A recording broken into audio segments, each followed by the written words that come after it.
हनुमान जी सुग्रीव जी के साथ क्यों रहते हैं? सुग्रीव जी में ऐसी कौन सी योग्यता है, ऐसी कौन सी विशेषता है जिसके लिए श्री हनुमान जी महाराज उनके साथ रहते हैं? मैंने कहा भगवान ये हमको तो नहीं पता है। बोले किन्हीं आचार्यों से पूछो, संत जनों से पूछो। तो संत जनों को उस समय संपर्क किया और संत जनों से पूछा कि महाराज इसका थोड़ा उत्तर दीजिए कि हनुमान जी महाराज सुग्रीव जी के साथ क्यों रहते हैं? क्योंकि सुग्रीव जी के चरित्र में भी और आगे चल करके सुग्रीव जी हैं तो श्रेष्ठ ही, पर कहीं ना कहीं सुग्रीव जी की बातें इतनी योग्यता पूर्ण नहीं लगती कि हनुमान जी उनका साथ दें, हनुमान जी उनके यहाँ उनके मित्रवत रहते हैं। ऐसा क्या है सुग्रीव जी में कि हनुमान जी उनके साथ रहते हैं? तो फिर इसका उत्तर प्राप्त हुआ कि श्री हनुमान जी महाराज जब सूर्य नारायण भगवान को गुरु मान करके उनसे शिक्षा ले रहे थे, तब गुरुदेव ने प्रसन्न होकर, सूर्य नारायण भगवान ने प्रसन्न होकर हनुमान जी से कहा कुछ मांग लो। तब हनुमान जी ने कहा बोले हमको बस एक ही आप वरदान दे दो कि श्री राघव जी की हम सेवा कर सकें और प्रभु श्री राम हमको प्राप्त हो जाएं, बस वो प्राणों से प्यारे हैं, बस वो हमको प्राप्त हो जाएं, कभी हमसे दूर ना हो, ऐसी कृपा कर दो। तब सूर्य नारायण भगवान ने कहा कि हमारे पुत्र बाली सुग्रीव, उनमें से सुग्रीव को तुम सहायक बनो। चरित्र ऐसा बनेगा कि श्री राम जी सुग्रीव के पास आएंगे और वहां जैसे ही राम जी आएंगे तो तुमको राम जी की सहज मिलन हो जाएगा, राम जी की सहज प्राप्ति हो जाएगी, इसलिए तुम सुग्रीव के साथ रहो। इसलिए हनुमान जी सुग्रीव जी के साथ रहते हैं क्योंकि ये राम जी से मिलवाने वाले हैं। और आज वही हुआ, राघव जी मिल गए, चरणों में प्रणाम किया, प्रणाम करके महाराज दंडवत करने लगे, मेरे प्राणनाथ आ गए, मेरे जीवन नाथ आ गए, मेरे जीवन धन आ गए। लेकिन राम जी ने हनुमान जी को उठाया नहीं। हनुमान जी उठ करके खड़े हुए, प्रेमाश्रु छलक रहे नेत्रों से, पुनः देख करके सर्वांगीण अंग फिर से प्रणाम किया। राम जी ने फिर नहीं उठाया। हनुमान जी के मन में संशय होने लगा कि मेरे राघव जी का ऐसा स्वरूप नहीं है, चरण में प्रणाम करने वाले को तुरंत उठाते हैं, मैं 2 बार से प्रणाम कर रहा हूं, ये उठा क्यों नहीं रहे हैं? तब हनुमान जी को याद आया, बोले ओहो, इनका परिचय मैंने पूछ लिया, अपना परिचय तो दिया नहीं, और परिचय नहीं दिया वो बात अलग है, अभी तक मैंने स्वरूप नहीं बदला, कपट स्वरूप में हूं, ये मेरा स्वरूप नहीं है, इसलिए राम जी नहीं उठा रहे हैं। तुरंत जैसे ही अनंत बलवंत हनुमान जी महाराज अपने स्वरूप में आए और स्वरूप में आके जैसे ही प्रणाम कर ही नहीं पाए, आधे में ही राम जी ने पकड़ लिया और लेकर के हृदय से लगाया। हनुमान जी महाराज ने शिक्षा दे दी हम सबको, जैसे हो वैसे ही प्रणाम करियो, तभी राम जी देखेंगे। कहीं रूप बदल करके, भाव बदल करके, अपने स्वरूप की स्थिति बदल करके राघव जी के चरणों में प्रणाम किया तो वो स्वीकार नहीं करेंगे। हम भागवत की कथा में भी यही बात बताते हैं कि पूतना को ठाकुर जी ने क्यों नहीं देखा, रूप बदल करके आई है। यहां हनुमान जी महाराज प्रणाम कर रहे हैं, जो अत्यंत प्रिय हैं राघव जी को, उनको भी नहीं उठा रहे हैं, क्यों? रूप बदल करके आए। रूप मत बदलो, जैसे हो वैसे रहो, उस स्थिति उस अवस्था में ठाकुर जी के सन्मुख जाओ। हनुमान जी महाराज ने प्रणाम किया और प्रणाम करके श्री राघव जी ने उनको स्वीकार किया।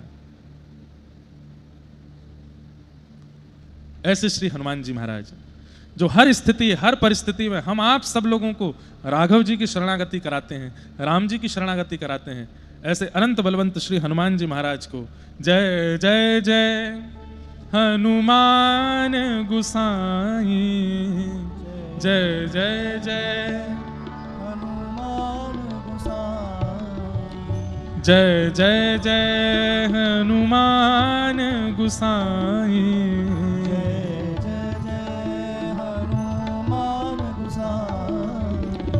कृपा करहु गुरुदेव की नाहि, कृपा करहु गुरुदेव की। एक बहुत सुंदर चरित्र है।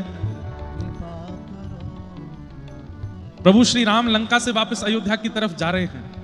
रावण वध करने के बाद विमान में अविराजित होकर के श्री लक्ष्मण जी, सिया जी और सब मुख्य जनों को विमान में लेकर के हनुमान जी महाराज के साथ जा रहे हैं वापस अयोध्या की ओर। और श्री हनुमान जी महाराज जानकी जी के चरणों में बैठे हैं।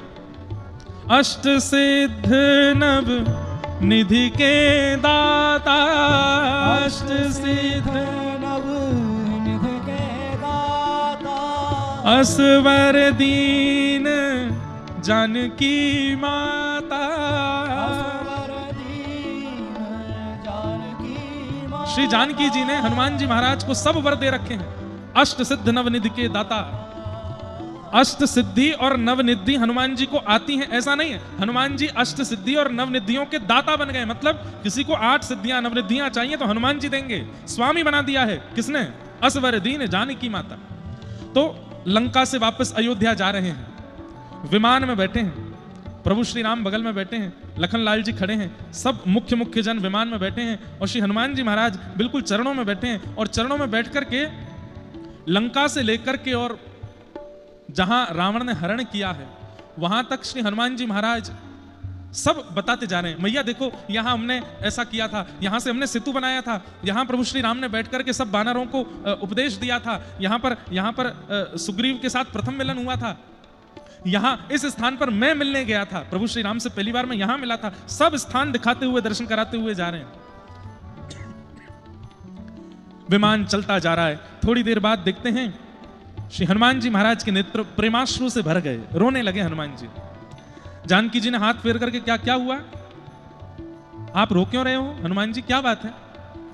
हनुमान जी महाराज बोले, मैया अब जो नीचे नगरी है ना, ये मेरी जन्मस्थली है, यहीं मेरा जन्म हुआ और यहां से निकलते समय मुझे मेरी मैया की याद आ रही है। अंजनी मैया बैठी होंगी, प्रतीक्षा कर रही हैं, बहुत दिन हो गए अपनी मैया से मिला नहीं हूं ना, इसलिए मैया की याद आ रही है। जानकी जी ने राघव जी को देखा, बोले कुछ कृपा कीजिए ना, थोड़ी देर के लिए चलते हैं, हनुमान जी की जन्मस्थली का दर्शन अंजनी मैया से इनको मिलवा देंगे, फिर अयोध्या चलते हैं। राघव जी बोले, विलंब तो बहुत हो रहा है, लेकिन हम भी हनुमान जी के ये विरह भाव को देख नहीं पा रहे हैं। और तुरंत ठाकुर जी ने आज्ञा की, विमान यहीं उतारा जाए, हम हनुमान जी की जन्मस्थली दर्शन करेंगे, अंजनी मैया से मिलकर के चलेंगे।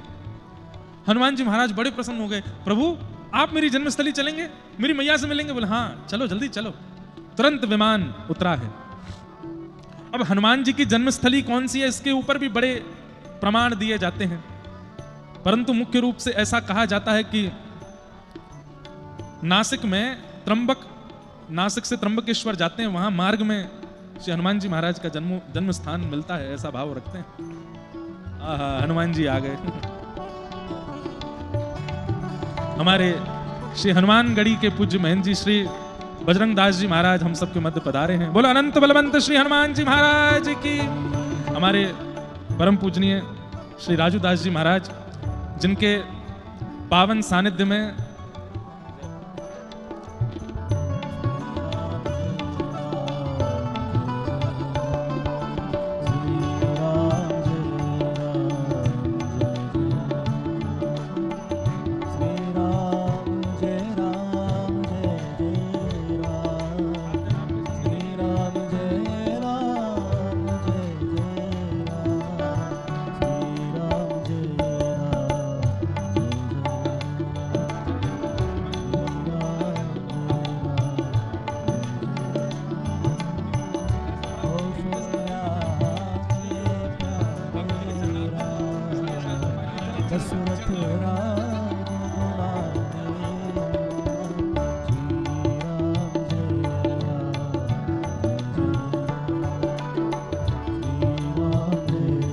एक बार हमारे पूज्य महंत जी का सब लोग करतल ध्वनि से स्वागत करें।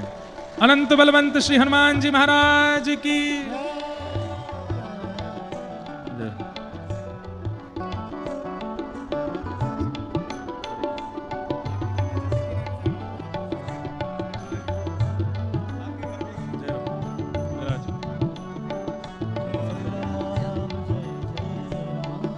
बस भैया चलो।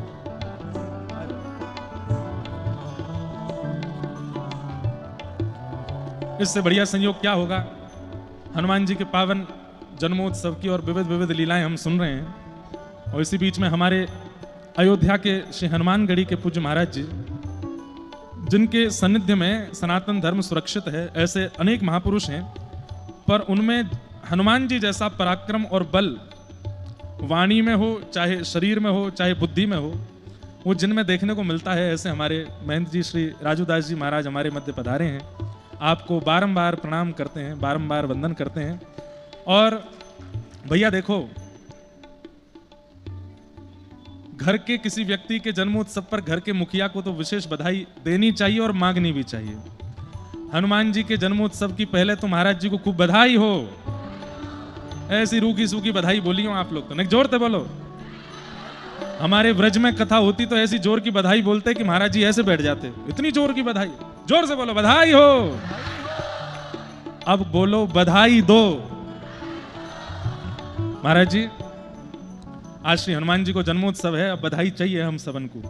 और बधाई में केवल एक ही भाव चाहिए कि श्री राघव जी के चरणों में खूब स्नेह बढ़ जाए, ऐसी बधाई हम सबको आप प्रदान कर दो।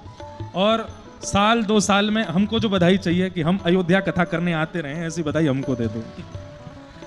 एक बार श्री हनुमान जी महाराज तो प्रभु चरित्र सुनवे के रसिया हैं।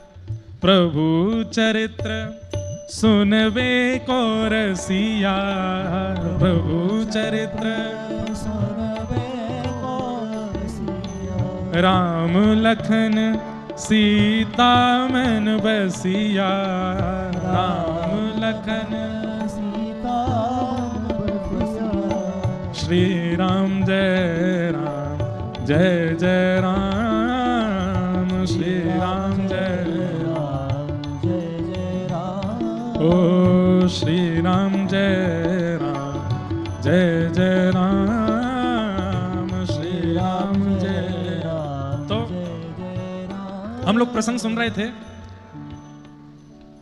लंका विजय करके प्रभु श्री राम वापस अयोध्या जा रहे हैं और तभी हनुमान जी महाराज नगरियों का दर्शन कराते हुए चले, अचानक से भावुक हो गए, रोने लगे।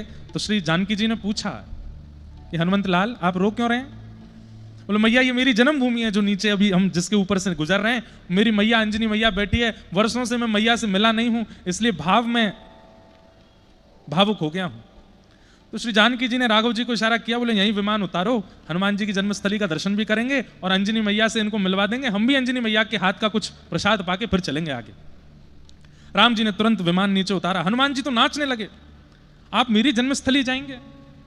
तो हमने दर्शन किया, नासिक से त्र्यंबक जब जाते हैं, त्र्यंबकेश्वर, तो मध्य में एक स्थान पड़ता है, कई जगह ऐसी भावना कि वो भी हनुमान जी की जन्मस्थली है, और उस स्थान का दर्शन करके आपको लगेगा भी कि हनुमान जी की जन्मस्थली, क्योंकि वहां के पर्वतों की आकृति और वो स्थान का जो भाव है बिल्कुल वैसा ही है। विमान उतार करके जैसे ही प्रभु श्री राम, जानकी जी और सब विशिष्ट जन उतरे हैं विमान से, हनुमान जी महाराज तो नृत्य करते हुए राघव जी को लेकर के चल रहे हैं। ठाकुर जी यहां से बाएं है जाओ, यहां से दाएं है जाओ, बस आगे ही है, वहां पर्वत पर मैया बैठी हैं, अंजनी मैया ध्यानस्थ बैठी हैं। दूर से जैसे ही देखा, आहा, नृत्य कर रहे हैं श्री हनुमान जी। तभी देखते हैं कि ये तो हनुमंत लला हैं। अंजनी मैया तो बड़ी प्रसन्न हो गई, दौड़ने लगी, अरे मेरो लाला आ गयो, मेरो हनुमान आ गयो। लेकिन तभी देखती है ये पीछे कौन आ रहे हैं, ये श्याम वर्ण, गौर वर्ण और बिल्कुल कंचन जैसा वर्ण, ये कौन है? और थोड़ी समीपता से देखा तो क्या पाया कि प्रभु श्री राम, लक्ष्मण जी और श्री जानकी जी, उनको लेकर के हनुमान जी नृत्य करते हुए आ रहे हैं। अंजनी मैया तो अपने भाग्य मनाने लगी, धन्य है जो इच्छा रखी थी कि इस बानर वंश में ऐसा बालक हो कि बानरों को देख करके लोग हाथ जोड़ने लग जाया करें, वो आज सफल हुआ। ऐसी संतान दुनिया के हर मां को मिले जो राम जी को लेकर के घर आ रहे हैं, ऐसे नृत्य करते हुए आ रहे हैं। अंजनी मैया ने खूब प्रेम से स्वागत किया, जानकी जी ने जाकर के हृदय से लगाया, राघव जी ने जाकर के प्रणाम किया, अंजनी मैया ने सबको प्रणाम किया। और हनुमान जी की स्थिति, बोले जैसे कोई 2 वर्ष का बालक, 3 वर्ष का बालक सुबह अपने पिता के साथ कहीं चला गया हो और व्याकुल हो गया हो माँ से मिलने के लिए, और शाम को घर पे आते ही माँ की गोद में चढ़ जाए, माँ के केश पकड़ लेवे और माँ के साथ खेलने लग जावे, बार बार उनको आलिंगन करने लगे। इतने बड़े हनुमान जी महाराज मैया की गोद में जाकर के बैठ गए और मैया से ऐसा स्नेह, ऐसा प्रेम करने लगे जैसे कोई 2-3 वर्ष का बालक करता हो। ये देख करके जानकी जी के नेत्र सजल हो गए। हनुमान जी कितने बड़े हैं, कितने ज्ञानी हैं, कितने गुणवान हैं, लेकिन मैया के सामने छोटे बालकवत स्नेह कर रहे हैं। थोड़ी देर बाद अंजनी मैया ने कही, हनुमान जी, राम जी बैठे हैं, अब चलो ऐसे बालवत मत करो, ये राघव जी बैठे, उनको प्रणाम करो, चरण धोए। खूब सुंदर सामग्री अंजनी मैया ने पवाई, राघव जी ने प्रेम से पाई। पूरी लीला हनुमान जी सुना रहे हैं, मैया हमने ऐसे किया, वहां से फिर हम लोग पंपा सरोवर गए और उससे आगे फिर हम गए, और मैया मैं गया वहां से सीता जी की सुध लेकर के आया, राम जी की कृपा से सब हुआ। उसके बाद फिर हमने राघव जी को लेकर के गए, इतना विशाल समुद्र, हमने सेतु बनाया, सेतु बना करके लंका गए। ये सब बातें सुनकर के अंजनी मैया के मुखमंडल पर प्रसन्नता नहीं थी। लक्ष्मण जी ने इस भाव को जैसे ही देखा तो लक्ष्मण जी बोल पड़े, बोले मैया हमने इतनी बढ़िया बढ़िया आपको सब लीला चरित्र सुनाए कि ऐसे ऐसे सब हुआ, पर आपके मुखमंडल से विशेष प्रसन्नता की अनुभूति नहीं हो रही है। तो अंजनी मैया क्रोध में भर के लक्ष्मण जी को देखती हैं और कहती हैं, बोले हाँ मैं प्रसन्न नहीं हूं। बोले क्यों? अरे अभी अभी हनुमान ने कहा कि सेतु बनाना पड़ा और इतना निर्माण करना पड़ा, राम राम अंकित करने पड़े, इतना परिश्रम करके राघव जी वहां गए, वहां जाकर के भी इतना परिश्रम करना पड़ा, अहि रावण आदि के साथ में युद्ध आदि सब करना। हनुमान के रहते हुए इतने सबकी आवश्यकता नहीं थी। मैं इस बात से दुखी हूं। ये हनुमान है, ये एक बार लंका गया था, वहां जाकर के अपने पैर के अंगुष्ठ का भी यदि तीव्र प्रहार लंका पर कर देता तो संपूर्ण की संपूर्ण लंका नगरी रसातल में चली जाती। सीता जी को एक बार में लेकर के आ जाना था। राम जी को, अपने स्वामी को इतना श्रम करवाया, इतना परिश्रम करवाया, सेतु बनवाया। ये सब सुनकर के मैं प्रसन्न नहीं हूं। अंजनी का पुत्र हनुमान, इतना बलवान होते हुए भी इतना सब कुछ करना पड़ा। लक्ष्मण जी महाराज, आसपास कुछ और बानर भी खड़े थे, उनकी ओर देख करके ऐसा भाव करने लगे, कोई अपने पुत्र की इतनी प्रशंसा करता है क्या? मैया तो मतलब ठीक है, मानते हैं हम हनुमान जी बलवान हैं, पर यह क्या बात होती है कि अंगुष्ठ के प्रहार से लंका डूबा? ऐसे ही थोड़ी कोई लंका पहुंच जाते हैं। इतनी प्रशंसा भी किसी मां को करनी नहीं चाहिए, वो भी पुत्र के आगे। अंजनी मैया ने लक्ष्मण जी की इस बात को सुन लिया। अंजनी मैया बोली कि अभी लक्ष्मण जी मेरे हृदय का भाव जान नहीं पाए हैं। तभी हनुमान जी की ओर अंजनी मैया ने देखा तो हनुमान जी के प्रति जैसे ही वात्सल्य प्रकट हुआ, मैया के पयोधर से दुग्ध प्रकट हुआ और उस दुग्ध की एक बिंदु जिस पर्वत पर खड़े थे उस पर्वत पर जैसे ही जाकर के गिरी, पर्वत बीच से विदीर्ण हो गया, ज्वालामुखी प्रकट होने लगी, धूं धूं करके धुआं उठने लगा। राम जी, सीता जी, सब लोग आश्चर्यचकित हुए, मैया ये क्या हुआ? मैया ने लक्ष्मण जी को बोला, लक्ष्मण जी, लखन भैया सुनो। बोले क्या? ये अंजनी के पयोधर के दुग्ध की एक बिंदु है जो पर्वत को विदीर्ण कर देती है। पृथ्वी में भी सामर्थ्य नहीं है कि वो अंजनी के दुग्ध की बिंदु को संभाल सके। उस दुग्ध में पला है हनुमान, उस दुग्ध को पीकर के पोषित हुआ है हनुमान, वो सामान्य नहीं है। और ये बात मैं जानती हूं, ये बात मैं मानती भी हूं। मैं हनुमान की बल की प्रशंसा नहीं कर रही हूं, बल्कि मैं ये कह रही हूं कि ऐसा होते हुए भी राम जी को इतना परिश्रम क्यों करना पड़ा? इसकी आवश्यकता नहीं थी। हनुमान चाहता तो अपने एक पैर के पाद प्रहार से पूरी लंका को रसातल में पहुंचा देता। ये मेरे दुग्ध की ताकत है हनुमान के अंदर, लेकिन फिर भी ये सब करना पड़ा, सेतु बनाना पड़ा, राघव जी को इतना श्रम करना पड़ा, इससे मैं दुखी हुई हूं। ये इसकी आवश्यकता नहीं थी। तब राघव जी ने अंजनी मैया को शांत किया, बोले मैया आप इतनी दुखी मत हो, हमारी आज्ञा नहीं थी। और श्री हनुमान जी महाराज हमारी आज्ञा के बिना कुछ करते नहीं है। हम में और हनुमान जी में अगर हम अपने आप को भक्त मानते हैं तो अंतर क्या है? हनुमान जी महाराज सर्वगुण संपन्न होते हुए भी अपने गुण का प्रदर्शन तब तक नहीं करते जब तक नाथ की आज्ञा नहीं होगी। और हम आप सब लोग गुण आते ही उसका इतना प्रदर्शन करने लगते हैं, जहां आवश्यकता नहीं होती वहां भी करने लगते हैं, वहां पर भी उसका प्रदर्शन, उसके प्रभाव का वर्णन करने लगते हैं। इसलिए राघव जी को हनुमान जी बहुत प्रिय, हम इतने प्रिय नहीं हैं। सर्वगुण संपन्न होते हुए भी। अब बताइए, इतने दिन लक्ष्मण जी साथ रहे, लेकिन लक्ष्मण जी को पता है कि हनुमान जी बलवान है, पर इतने बलवान है ये आज पता चला। क्यों? अपने बल को प्रकट नहीं होने दिया, अपने बल का प्रदर्शन नहीं किया, अपने ज्ञान का प्रदर्शन नहीं, अपने धन का प्रदर्शन नहीं, अपनी भक्ति का प्रदर्शन आज की तारीख में बहुत ज्यादा होने लगा है। और आज की तारीख में सबसे ज्यादा प्रदर्शन भक्ति का होने लगा है। पहले के लोग अपने घर के उत्सव का, पार्टी का, आदि आदि चीजों का प्रदर्शन करते थे, अब प्रदर्शन भक्ति का करते हैं। हम तिलक लगाते हैं, प्रदर्शन। हम अयोध्या जाते हैं, उसका भी प्रदर्शन। हम वृंदावन जाते हैं, उसका भी प्रदर्शन। और प्रदर्शन से क्या होता है? दर्शन में, साक्षात दर्शन में बाधा आ जाती है। भक्ति का प्रदर्शन नहीं, अपने भाव का प्रदर्शन नहीं। कई लोग मिलते हैं, महाराज जी बैठे, महाराज जी को भी मिलते होंगे, मिल करके सबसे पहले अपने गुण बताएंगे। महाराज जी हम सुबह 4 बजे उठ जाते हैं, रोज 4 बजे उठ करके 3 घंटा ठाकुर जी की पूजा करते हैं, चाहे आंधी आ जाए, तूफान आ जाए, ये हो जाए, वो हो जाए, पास के शंकर जी पर जल चढ़ाने जाते हैं। ये जैसे ही आप अपने गुण का प्रदर्शन करते हो ना, गुण उसी समय क्षीण हो जाता है। मत बताइए उसको। एक बड़ा स्वाभाविक बात है कि कोई व्यक्ति गुणवान होते हुए भी अपने गुण को छिपाता है। किसी अन्य के मार्फत पता चले कि उसमें ये गुण था तो सुनकर के कितना अच्छा लगता है, अरे वाह, उसने तो हमको पता भी नहीं चलने दिया कि वो इतना गुणवान था। नहीं तो लोग बाग अपने गुण का खुद ही प्रदर्शन कर देते हैं, खुद ही उसका प्रादुर्भाव प्राकट्य कर देते हैं। नहीं, मत करो। एक बात कहने में हो सकता है किसी को अटपटी लगे, लेकिन ये बात बिल्कुल सत्य है। इतनी भक्ति करो, इतना भाव रखो, इतना प्रेम चित्त में रखो कि आपको ना बताना पड़े आप कितनी भक्ति करते हो। किसी दिन ठाकुर जी प्रकट होकर के सबको बताओ, मैं ये इतना बड़ा भक्त है मेरा। सूरदास जी की भक्ति हो, गोस्वामी तुलसीदास जी की भक्ति हो, मीराबाई की भक्ति हो, उन्होंने नहीं गाया, ठाकुर जी ने आके बताया कि ये इतने बड़े भक्त हैं मेरे। ठाकुर जी ने आके प्रमाणित कर दिया कि इतने बड़े दास हैं मेरे, हमें ना बताना पड़े। तो ऐसे श्री हनुमान जी महाराज, सीखिए उनसे, गुप्त रहना सीखिए। आज उनके पावन प्राकट्य दिवस पर हनुमान जी से हम बस यही प्रार्थना करेंगे कि दासत्व बोध हमको हुआ नहीं है। प्रभु श्री राम के, श्री कृष्ण के दास हम कहते तो हैं खुद को, पर उनके लक्षण गुण क्या होने चाहिए ये हमें नहीं आता है। नाथ कृपा करके वह गुण हमको दीजिए जिससे हम उनके दास कहलाने लायक बने, जिससे हम उनके दास कहलावें। दासानुदासो भवतास्म भूय, हमारे पूज्य पिताजी महाराज की रचना है और बहुत पहले उन्होंने रचना की थी, मैं कभी कभी गाता हूं कथा में। आज हम हनुमान जी महाराज से बस यही प्रार्थना करें कि ये जो हम गा रहे हैं, ये गा तो रहे हैं परंतु ये लागू भी हो हमारे चित्त में। कि मुरली बजाने वाले, गिरिवर उठाने वाले, मैं दास हूं तुम्हारा, मैं दास हूं तुम्हारा।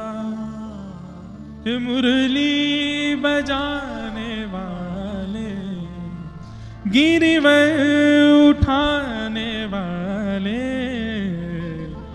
मैं दास हूं तुम्हारा, मैं दास हूं तुम्हारा। ढूंढ लिया जग सारा मैंने, दर्शना तेरा पाया। ढूंढ लिया जग सारा मैंने, दर्शना तेरा पाया। जब मन को एकाग्र किया तो तू दिल बीच समाया। सर्वत्र रहने वाले श्री राधा रमण हमारे, मैं दास हूँ तुम्हारा, मैं दास हूँ तुम्हारा। पतित अजामिल गणिका तारी, मुझको क्यों बिसराया। पतित अजामिल गणिका तारी, मुझको क्यों बिसराया। आपने इतनों पर कृपा की है नाथ, अजामिल जैसे महापापी पर कृपा की, जो संतों को ही इतना कष्ट देता है, ऐसे अजामिल पर आपने कृपा की। उस गणिका को आपने तार दिया जो केवल अपने देह सुख देने के लिए ही अपना जीवन यापन कर रही थी। हे नाथ, मैं भी पतित हूं, मुझ पर कृपा कब करोगे।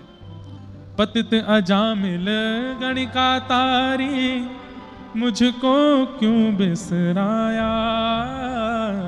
पतित अजामिल गणिका तारी, मुझको क्यों बिसराया। कृष्ण चंद्र सुन बिनती हमारी, मैं द्वार तुम्हारे आया। हृदय में रहने वाले श्री राधा रमण हमारे,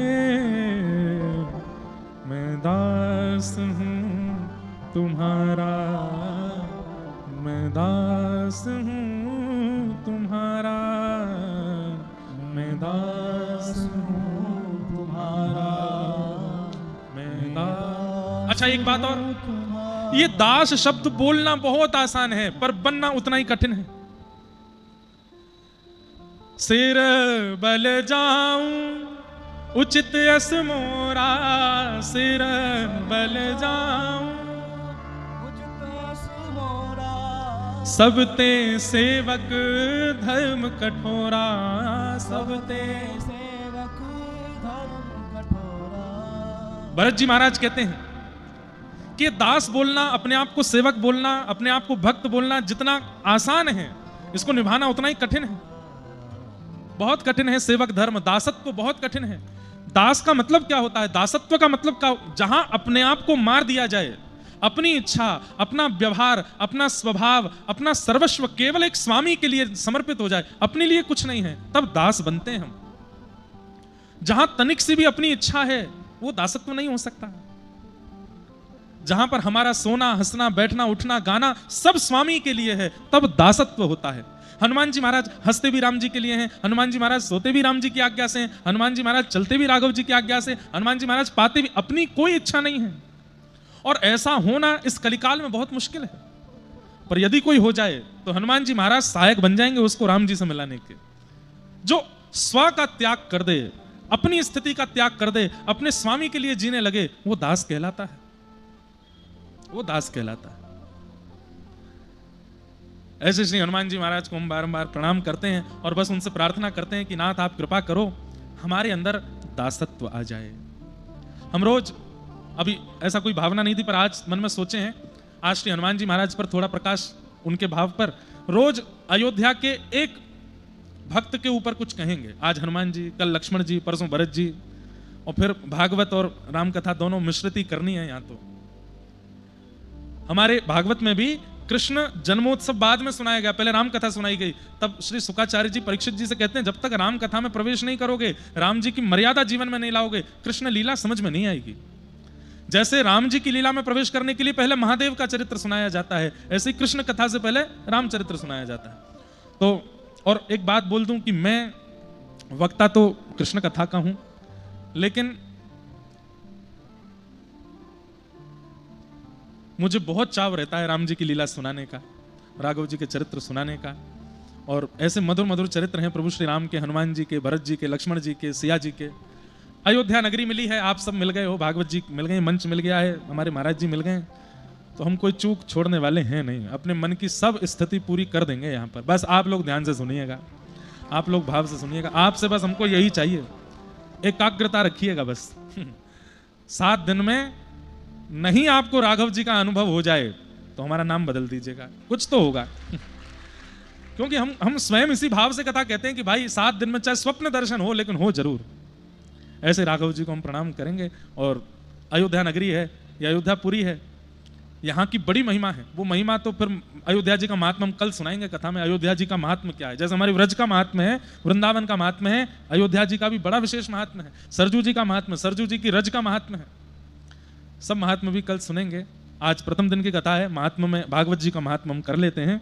सच्चिदानंद रूपाय विश्वोत्पत्त्यादि हेतवे तापत्रय विनाशाय श्री कृष्णाय वयम नमः। अच्छा, एक बात और, हमारे प्रभु श्री कृष्ण की बड़ी लीलाएं हैं, अंतरंग लीलाएं कथाओं में सुनते हैं, बाल लीला सुनते हैं, निकुंज लीला सुनते हैं, श्री राधा रानी के साथ में प्रेम लीला सुनते हैं। राघव जी की भी बड़ी लीलाएं हैं, इनकी होली लीला बड़ी सुंदर है। राघव जी के मणि पर्वत के हिंडोला की लीला बड़ी सुंदर है। श्री राघव जी की होली भी बहुत सुंदर है। श्री राघव जी का वन विहार सियाजू के साथ बहुत सुंदर सुंदर लीलाएं हैं। अवसर मिलेगा तो यहाँ सुनाएंगे सब बड़े विस्तार से, आनंद से। अंतरंग लीलाएं भी बड़ी सुंदर हैं श्री राघव जी के, तो सब भाव मिश्रित करके परोसेंगे। सच्चिदानंद रूपाय, भगवान के 3 रूप हैं, सत्य, चैतन्य और आनंद। बहुत ध्यान से सुनिएगा। स्वरूप अनेक हो सकते हैं पर रूप भगवान के 3 ही हैं। वही श्री राम बन जाते हैं, वही वेंकटेश तिरुपति बनकर के दक्षिण में विराज रहे हैं, वही तपस्वी भेष में बद्रीनाथ में विराज रहे हैं, वही बालकृष्ण लड्डू गोपाल बन के वृंदावन में विराज रहे हैं, वही मुरलीधर मनोहर बन के विराजते हैं, वही धनुष बाण हाथ में लेकर के। स्वरूप अनेक हो सकते हैं पर रूप 3 ही हैं, सत्य, चैतन्य और आनंद। ठाकुर जी का पहला स्वरूप है सत्य, वो सत्य है। उनके प्रति आप असत्य की भावना नहीं रख, आप कभी भी किसी भी विषय में प्रश्न चिन्ह नहीं उठा सकते कि ये लीला भगवान ने कैसे कर दी, ये तो नहीं हो सकती थी। नहीं, आचार्यों की सन्निधि में, शास्त्रों की सन्निधि में सबका प्रमाण है कि ये लीला क्यों की है, कैसे की है, इसके पीछे कारण क्या है। और एक बात सुनिए, इन 7 दिनों में कोई संशय अगर आपके चित्त में आवे, कोई प्रश्न चित्त में आवे, तो आप हमसे लिख करके पूछ सकते हैं। हमको आता होगा तो हम तुरंत उत्तर देंगे, नहीं आता होगा तो अपने आचार्य गुरुओं से पूछ के देंगे, लेकिन देंगे, संशय मत रखिएगा। कोई भी लीला प्रसंग ऐसा हो जिसमें लगे कि हमें इस बारे में जानना है कि भगवान ये भाव कैसे है, या सनातन की कोई बात है, या कोई प्रश्न जो आपके चित्त में बहुत समय से चल रहा है, प्रश्न जरूर आप कर सकते हैं, पर बोल के नहीं, लिख करके कीजिएगा। भगवान सत्य हैं, ये बात आपको माननी पड़ेगी। उनकी कोई भी लीला, उनका कोई भी कारण किसी में भी असत्य नहीं है, सब सत्य है। वो जो कर रहे हैं सब सत्य है। ठाकुर जी सत्य स्वरूप है। अच्छा, सत्य किसको माना जाता है? जिसके सामने असत्य थरथर कांपता हो, वो सत्य है। आप मुझसे झूठ बोल लोगे, आप अपनों से झूठ बोल लोगे, आप पत्नी से झूठ बोल लोगे, आप बच्चों से झूठ बोल दोगे, आप पिता माता से झूठ बोल दोगे, लेकिन ठाकुर जी के आगे पता नहीं क्यों अपने आप स्वीकार करते हैं हम सत्य। लोग ठाकुर जी के दर्शन करने जाते हैं तो जैसे ही ठाकुर जी को देखते हैं तो तुरंत लोगों के मन में यह बात आ जाती है कि नाथ तुम जानत सब अंतर्यामी, आपको सब पता है, आपको सब पता है। ये इतनी मालाएं मुझे पहनाई जा रही हैं, इतना सम्मान मेरा किया जा रहा है, इतनी धन संपत्ति बढ़ रही है, इतना सब कुछ मुझे मिला, कैसे ये सब हो रहा है आपको सब पता है। इन लोगों को तो नहीं पता, ये तो सब सोचते हैं कि परिश्रम से मिला है, ये सब सोचते हैं कि प्रारब्ध से मिला है, लेकिन नाथ आपको सब पता है। मैंने कहां छल किया है, कहां कपट किया है, कहां द्वेष किया है, कहां अभिनिवेश किया, आपको सब पता है। ठाकुर जी के सामने सत्य छुप नहीं पाता, अपने आप प्रकट हो जाता है, इसलिए वो सत्य है। व्यक्ति कहीं स्वीकार नहीं करता, पर ठाकुर जी के आगे कर लेता है। हमारे न्याय प्रणालिका में भी गीता जी की सौगंध तो खिलाते हैं, सौगंध खा करके कहो जो भी कहूंगा सत्य कहूंगा। हाथ रखते समय भी जो मुजरिम है वो कहता तो है कि मैं शपथ खा के कहता हूं कि जो कहूंगा सत्य कहूंगा, सत्य के अलावा कुछ नहीं कहूंगा, फिर भी वो असत्य बोल देता है, लेकिन मन में यही सोच रहा होता है, हे गीता जी मुझे क्षमा करना, मेरे पास बचने का और कोई चारा नहीं। आपको पता है कि सत्य क्या है, लेकिन मुझे झूठ बोलना पड़ेगा। इसका मतलब क्या है? जहां पर ये भाव चित्त में है कि इन्हें पता है कि सत्य क्या है, वही परमात्मा है, और परमात्मा सब जानते हैं। अरे कई बार वो सीसीटीवी फुटेज भी आते हैं, मंदिर में कोई चोर घुस गया चोरी करने के लिए, ठाकुर जी का मुकुट चुरा रहा है, बर्तन चुरा रहा है, तो वो भी ठाकुर जी को एक बार प्रणाम तो करता ही है। आप तो सब जानते हैं, इसके बिना काम चलना नहीं है, लेकिन करना पड़ेगा, क्या करूं, मजबूरी है। ठाकुर जी सत्य है, उनके सामने सत्य प्रकट करना नहीं पड़ता, अपने आप स्वाभाविक हो जाता है। कई लोगों को आप देखते हैं मंदिर में जाते ही भावुक हो जाते हैं, नेत्रों से आंसू, क्यों?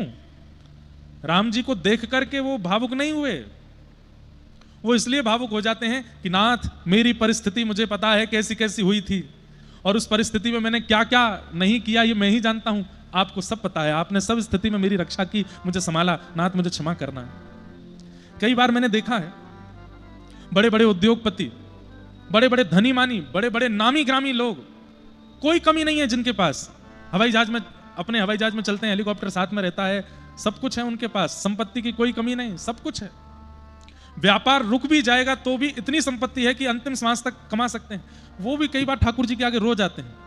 पहले तो ऐसा लगता था ये भाव से रो रहे हैं, पर नहीं, भाव से नहीं रो रहे हैं, वो इसलिए रो जाते हैं क्योंकि वो जानते हैं कि इन्हें सब सत्य पता है, ये सब जानते हैं। वो कई बार इसलिए रोते हैं कि नाथ बस पता है, अपने तक ही रखना, उससे बाहर आने मत देना। सत्य, ठाकुर जी का स्वरूप सत्य है। दूसरा, ठाकुर जी का स्वरूप चैतन्य है, वो मूर्ति नहीं है, वो पाषाण नहीं है, वो चैतन्य है। जनकपुरी में एक भक्त हुए, पूरा अयोध्या उनको जानता है, और लगभग आप में भी कई लोग जानते होंगे, श्री प्रयागदास जी, मामा प्रयागदास। कहते हैं कि उनके माता पिता के कोई संतान नहीं हो रही थी, तब संतों ने आशीर्वाद दिया कि बोले तुम्हारे घर में एक भगवत भक्त जन्म लेगा, चिंता मत करो। संत आशीर्वाद देके गए, उसके बाद ही प्रयागराज में कुंभ था, वहां दोनों माता पिता स्नान करने गए, और स्नान के करके लौट करके आए, तभी ऐसा आभास होने लगा, और वैद्यों ने आकर के कहा मैया खुशखबरी है, अब संतान आने वाली है। तभी माता पिता दोनों ने निश्चय कर लिया था कि प्रयाग स्नान के बाद, संतों के आशीर्वाद के बाद ये बालक जन्म लेगा, तो इसका नाम हम प्रयागदास रखेंगे। लेकिन भक्त का जीवन सीधा नहीं होता, और जिसका जीवन सीधा है वो भक्त नहीं होता। लिख लीजिएगा, भक्त का जीवन सीधा नहीं होता। जो चाहा मिल गया, जब चाहा खा लिया, जैसा चाहा हो गया, वो भक्त नहीं है, महासंसारी है। मन में इच्छा हुई मुंबई में बंगलो बनना चाहिए तो बन गया, मन में इच्छा हो गई कि बेटे का शादी हो जाए, बेटी का ऐसा ब्याह हो जाए, मन में इच्छा हो गई 2 संतान हो जाएं, मन में इच्छा हो गई ऐसा सब भाव हो जाए, और जो जो इच्छा हो रही है वो पूरी होती जा रही है, इसका मतलब वो भक्त नहीं है। इच्छा प्रकट हुई, लेकिन पूरी ना हुई, और पूरी हुई तो भी इतनी मशक्कत करके हुई कि महाराज बस रोम रोम खींच लिया गया हो, तब समझो भक्त है। हमारी बात समझ रहे हैं? इन बातों को सुनकर डर मत जाइएगा कि भक्ति मार्ग ही छोड़ दो, डरो नहीं, विश्वास चित्त में रखिएगा, ठाकुर जी सब मंगल करते हैं। पर भक्त के जीवन में अगर कुछ टेढ़ापन नहीं है तो समझो वो भक्त नहीं है। प्रयागदास जी अपनी मैया के गर्भ में जैसे ही आए, पिताजी अस्वस्थ रहना प्रारंभ कर दिए, और ऐसी स्थिति हुई कि जिस दिन प्रयागदास जी का जन्म हुआ उसी दिन पिताजी के प्राण चले गए। मतलब बालक का जन्म और पति की मृत्यु एक साथ।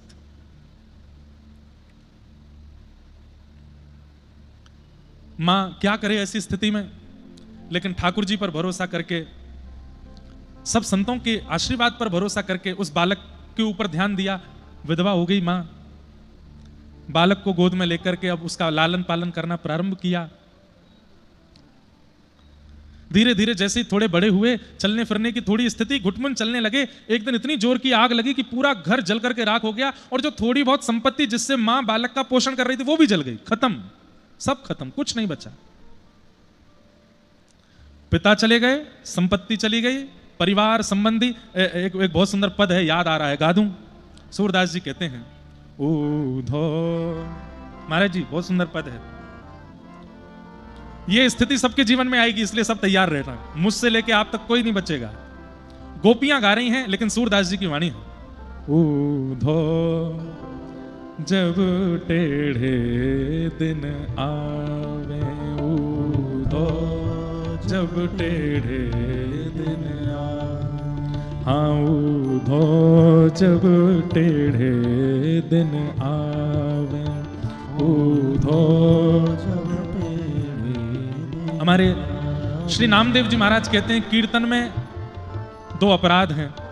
पहला अपराध कीर्तन में ना गाना, और दूसरा अपराध कीर्तन में बिना करताल के बैठना। ताल में बजाइए। आप लोग बढ़िया वातानुकूलित पंडाल में बैठे हो, कथा तो वैसे नीचे बैठ के सुननी चाहिए, लेकिन आप सब कुर्सी और सोफा पे बैठे हो, अच्छी बात है, उतर मत जाना नीचे, लेकिन ये जो फायदा मिला है इसका उपयोग कीजिए, सोने के लिए नहीं, जागने के लिए। और जागा तब जाएगा जब गाओगे, करताल बजाओगे। एक ताल बजाओ और गाओ इसी एक ताल में, ऊधो जब टेढ़े दिन आवे, ऊधो जब, हाँ ऊधो जब टेढ़े दिन आवे, ऊधो जब टेढ़े। जब टेढ़े दिन आते हैं तो क्या होता है? इष्ट मित्र मुख हूँ नहीं बोलत, इष्ट मित्र मुख हूँ नहीं बोलत। साथ में बैठ करके चाय पीने वाले, गले में गलवैयां दे करके कहने वाले, अरे मैं तेरे साथ हूं, तू बिल्कुल चिंता मत कर, कुछ हो जाएगा, मैं खड़ा हूं ना, आधी रात फोन कर देना, 50 मिस कॉल कर दी, फोन नहीं उठा रहा है क्यों? तुम्हारे टेढ़े दिन आए हैं। छापामारी चल रही है घर पर, बैंक के लोग पीछे पड़े हैं, पुलिस के चक्कर लगाने पड़ रहे हैं, और ये सब नहीं तो अस्पताल जाना पड़ रहा है, बीमारी हारी लग गई है, डॉक्टरों ने हाथ खड़े कर दिए हैं, परिस्थिति बिगड़ गई है। ऐसे में क्या होता है? इष्ट मित्र मुख हूँ नहीं बोले, इष्ट मित्र मुख हूँ नहीं बोले, और देखत नैन चुरावे, हो देखत नैन चुरावे, ऊधो जब टेढ़े दिन आवे, ऊधो जब टेढ़े दिन आवे, हाँ ऊधो जब टेढ़े दिन आवे, ऊधो जब टेढ़े। और जब जीवन में ऐसे दिन आ जाते हैं तो और क्या होता है? ओ सोना छुवत होत है माटी, सोना छुवत होत है माटी, सोना छुवत होत है माटी, सोना छुवत समझ में आई बात? पता चला कि ओहो यहां से मुझे लाखों का फायदा होगा। पता चली वो लाखों आए, रात रात में ही खर्च हो गए, खत्म हो गए, कुछ खत्म, बस छूते ही मिट्टी बन गए सब, कोई अस्तित्व ही नहीं है उसका। सोना, ये टेढ़े दिन सबके आए थे, ये वाला टेढ़ा दिन सबको आया था जब 8 नवंबर को कुछ साल पहले मोदी जी ने कह दिया था 500,000 की नोट बंद। उस समय अपने अपने स्टोर रूमों में भरे हुए सब धन लग रहे थे, मट्टी बन गए सब, जीवन भर की कमाई अब किसी काम की नहीं है। सोना छुअत होत है माटी, सोना छुअत होत है माटी, और तब मूर्ख ज्ञान सिखावे, ओ मूर्ख ज्ञान। जब विपरीत दिन आते हैं ना, तो मूर्ख भी आपके बगल में बैठ करके आपको ज्ञान दे जाएगा, और आपको उसका ज्ञान अच्छा भी लगेगा। अच्छा, ऐसा करने से हो जाएगा, ठीक बोला, हाँ कर दो। क्या करना पड़ेगा? आगामी मंगलवार के दिन रात्रि 2 बजे स्नान कर लेना, 2 बजे स्नान करके कोरे वस्त्र पहन लेना, और जाके पीपल के नीचे ऐसा ऐसा करके आ जाना, घूम करके आना, पीछे मुड़ के मत देखना, पीछे मुड़ के देखा तो सब खत्म हो जाएगा। अब ऐसी परिस्थिति में अगर वो ये भी कह दे कि पलक मत झपकना, भले ही आंसू आ जाएं, तो झपकना ही नहीं है। भैया झपकी तो नहीं थी, हल्के से बंद हुए थे नेत्र, बस इसीलिए नहीं काम बनना तुम्हारा, तुमने हल्का सा नेत्र बंद किया था। अगले मंगलवार की प्रतीक्षा करो। सोना छुअत होत है माटी, सोना छुअत होत है माटी, तब मूर्ख ज्ञान सिखावे, ओ मूर्ख ज्ञान सिखावे। ऊधा जब टेढ़े दिन आवे, ऊधा जब टेढ़े दिन आवे, ऊधा जब टेढ़े दिन आवे, ऊधा जब टेढ़े दिन आवे। ये सब गोपियां गा रही हैं। जब ठाकुर जी व्रत छोड़ के चले गए, उद्धव जी ज्ञान उपदेश करने आए, तब गोपियों ने ये गाया था। लेकिन ये बात हम सब पर लागू हो रही है। यहां बैठा हर व्यक्ति एग्री कर रहा है कि भाई ये तो सत्य है बिल्कुल। लेकिन गोपियां क्या कह रही हैं? अपनो अपनो भाग्य सखीरी, अपनो अपनो भाग्य सखीरी, यहाँ काको दोष लगावे, ओ काको दोष लगावे। हे सूरदास विधि ना के आगे, सूरदास विधि ना के आगे, हाँ सूरदास विधि ना के आगे, सूरदास विधि ना के आगे, छिन भर टरहु न पावे, ओ छिन भर न पावे। हे ऊधा जब टेढ़े दिन आवे, ऊधा जब टेढ़े दिन आवे, ऊधा जब टेढ़े दिन आवे, ऊधा जब टेढ़े दिन आवे। प्रयागदास जी के गांव के लोग बोलने लगे कि ये बालक अपशकुन है। मां के गर्भ में आया तो पिता का स्वास्थ्य बिगड़ने लगा, जन्म लिया तो पिता के प्राण हरण कर लिए इसने, और आज पहली बार घुटमुन चलना सीखा तो पूरे घर में आग लग गया, बच्ची कुछ संपत्ति भी जला दी। और लोग बाग जाकर के प्रयागदास जी की मां को कहते, हमारी बात मानोगी? बोले क्या, तुम्हारा घर परिवार तो सब खत्म ही हो गया, ये बालक सगुन नहीं है, तो क्या करें? बोले इसको कहीं छोड़ दो, कोई जरूरतमंद माता पिता होंगे उनको दे दो, या कहीं इसको छोड़ आओ, या कहीं इसको कुछ कर दो। अब इसको तुम रखोगी पास में तो बचा कुचा भी तुम्हारा जो जीवन है वो अब सगुन से युक्त हो जाएगा।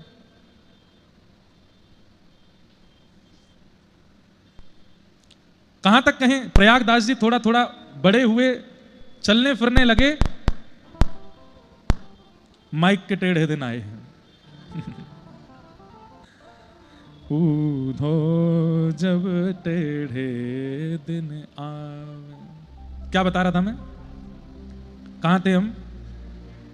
हाँ, तो प्रयागदास जी थोड़ा बहुत चलने फिरने लगे तो क्या हुआ, गांव के लोगों ने अपने बच्चों को उनके पास भेजना बंद कर दिया। इसके पास मत जाना, अपशगुन है, अपने पिता को खा गया, अपने पूरे घर संपत्ति, अरे माँ बेचारी जगह जगह से भिक्षा लेकर के पाती है, अपना जीवन यापन करती है, ऐसी स्थिति कर दी। और एक बात समझनी पड़ेगी बंधुओं, मटके में जल तभी समाता है जब उस मटके को खूब अग्नि तपाई गई हो।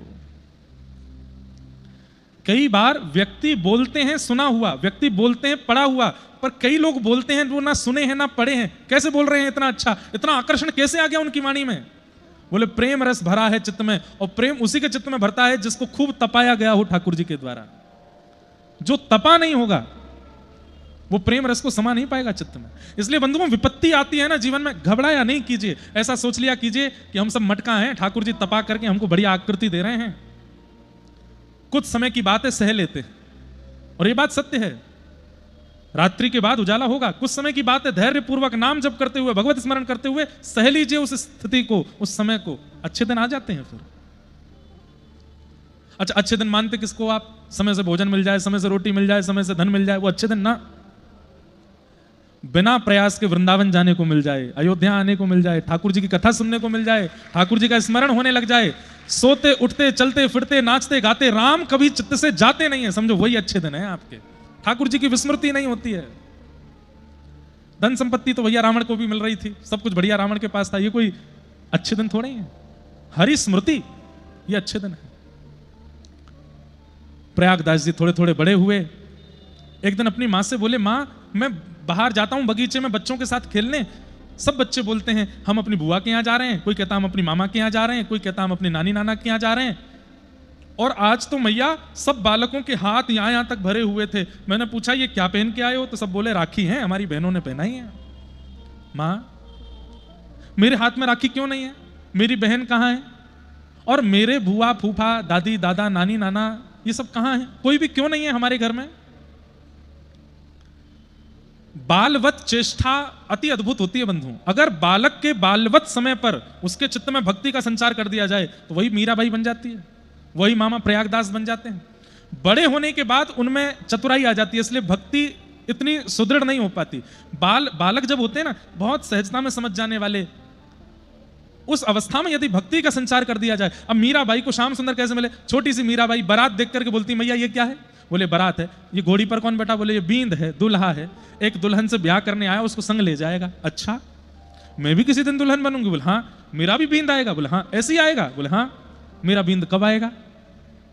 अरे अभी तो बहुत समय। कहां से आएगा? मां बताओ ना कहां से आएगा? बोले मुझे नहीं पता। रोने लगी मीराबाई, कहां से आएगा, कौन आएगा, उसका नाम क्या होगा, बताइए ना। एक दिन, दो दिन, 4 दिन, 5 दिन, 10 दिन तक जब रोती रही मीराबाई, एक दिन माँ ने ऐसे बालवत बोल दिया छोटी सी मीरा से। कक्ष में गिरधर गोपाल जी का सुंदर चित्र है, सुंदर प्रतिमा विराज। बोले ये हैं तेरे बींद, यही आएंगे घोड़ी पे बैठ के, ये आएंगे? बोले हाँ। सहरा पहन करके आएंगे उसी की तरह? बोले हाँ, उससे भी अच्छे बन के आएंगे। मेरा वर्ण यही करके ले जाएंगे? बोले हाँ यही करके ले जाएंगे। बस उसी दिन से मीराबाई नेत्र नीचे रखती हैं, ठाकुर जी को देख करके घूंघट कर लेती हैं और उन्हीं को प्रियतम मानती हैं। और वही स्थिति ले गई मीराबाई को वहां तक। सपनामा वर्णा दीनानाथ, 56 कोटा जना पधार्या, दुल्हो श्री ब्रजनाथ। ठाकुर जी दुल्हा बनकर के आए मीराबाई को लेने के लिए। वो कथा तो पूरी बड़ी है, पर बाल चेष्टा, बाल स्थिति ऐसी होती है कि उस समय में यदि भक्ति का संचार कर दिया जाए तो बालक परम भागवत हो जाता है। मामा प्रयागदास जी, मामा तो बाद में बने, पहले तो ये इनका नाम पहले प्रयाग दत्त था, प्रयाग दत्त। माँ ने कहा बेटा तू क्यों रोता है? मेरी बहन कहाँ है मैया? मुझे राखी क्यों नहीं पहनाई? सब बालकों के हाथ में राखी, सबके परिवार हैं, मेरा परिवार क्यों नहीं है? तो माँ ने छोटे से प्रयागदास जी को गोद में लेकर के कहा तेरी बहन है ना, कहाँ है? उसका ब्याह हो गया है, बड़े कुल में ब्याह हुआ है, बड़े नगर में रहती है, राजा की पत्नी बन गई है, इतना अवकाश नहीं होता उसको आने का घर पे, वो बड़े नगर। अच्छा कौन सा नगर है? बोले अयोध्या नगर है। अच्छा हमारे जीजाजी कौन है? बोले जीजाजी राघवेंद्र सरकार, राम जी तुम्हारी जीजाजी हैं। अच्छा मेरी बहन का नाम क्या है? वो तुम्हारी बहन का नाम सियाजू है। सियाजू मेरी बहन है? बोले हाँ वही तुम्हारी बहन है। मैया और मेरा सब परिवार? बोले सब वही है, भरत लाल जी, श्री लक्ष्मण जी, श्री हनुमान जी, सबसे मैया ने अलग अलग संबंध बता दिए। बोले वो सब तेरे संबंधी हैं, पर बहुत व्यस्त रहते हैं बालक, इसलिए वो आ नहीं पाते। लेकिन तू ऐसा नहीं सोचना तेरा कोई नहीं है, वो सब तेरे ही हैं। अब तो प्रयागदास जी रात भर सोचते रहे, सिया जी मेरी बहन है, राम जी मेरे जीजा जी हैं, ये मेरे वो हैं, ये मेरे वो हैं, सबसे मेरा संबंध है। सुबह उठते ही मैया के पीछे पड़ गए, बोले मैया बहन नहीं आ सकती, बहुत व्यस्त है, पर मैं तो बहन के पास जा सकता हूं ना। माँ बोली अब ये तूने नई रट लगा ली। अब तो प्रयागदास जी रोने लगे, नहीं नहीं माँ मैं जाऊंगा, अपनी बहन से मिलने जाऊंगा। और ये कोई बात थोड़ी होती है कि ब्याह हो गया, बड़े कुल में ब्याह हो गया तो अपने भैया को भूल जाएगी, अपनी मैया को भूल जाएगी, कभी आएगी नहीं। रक्षाबंधन पर सब भाइयों की बहन आती, मेरी बहन नहीं आएगी, मैं डांट के आऊंगा बहन को, मैया मैं तो जाऊंगा।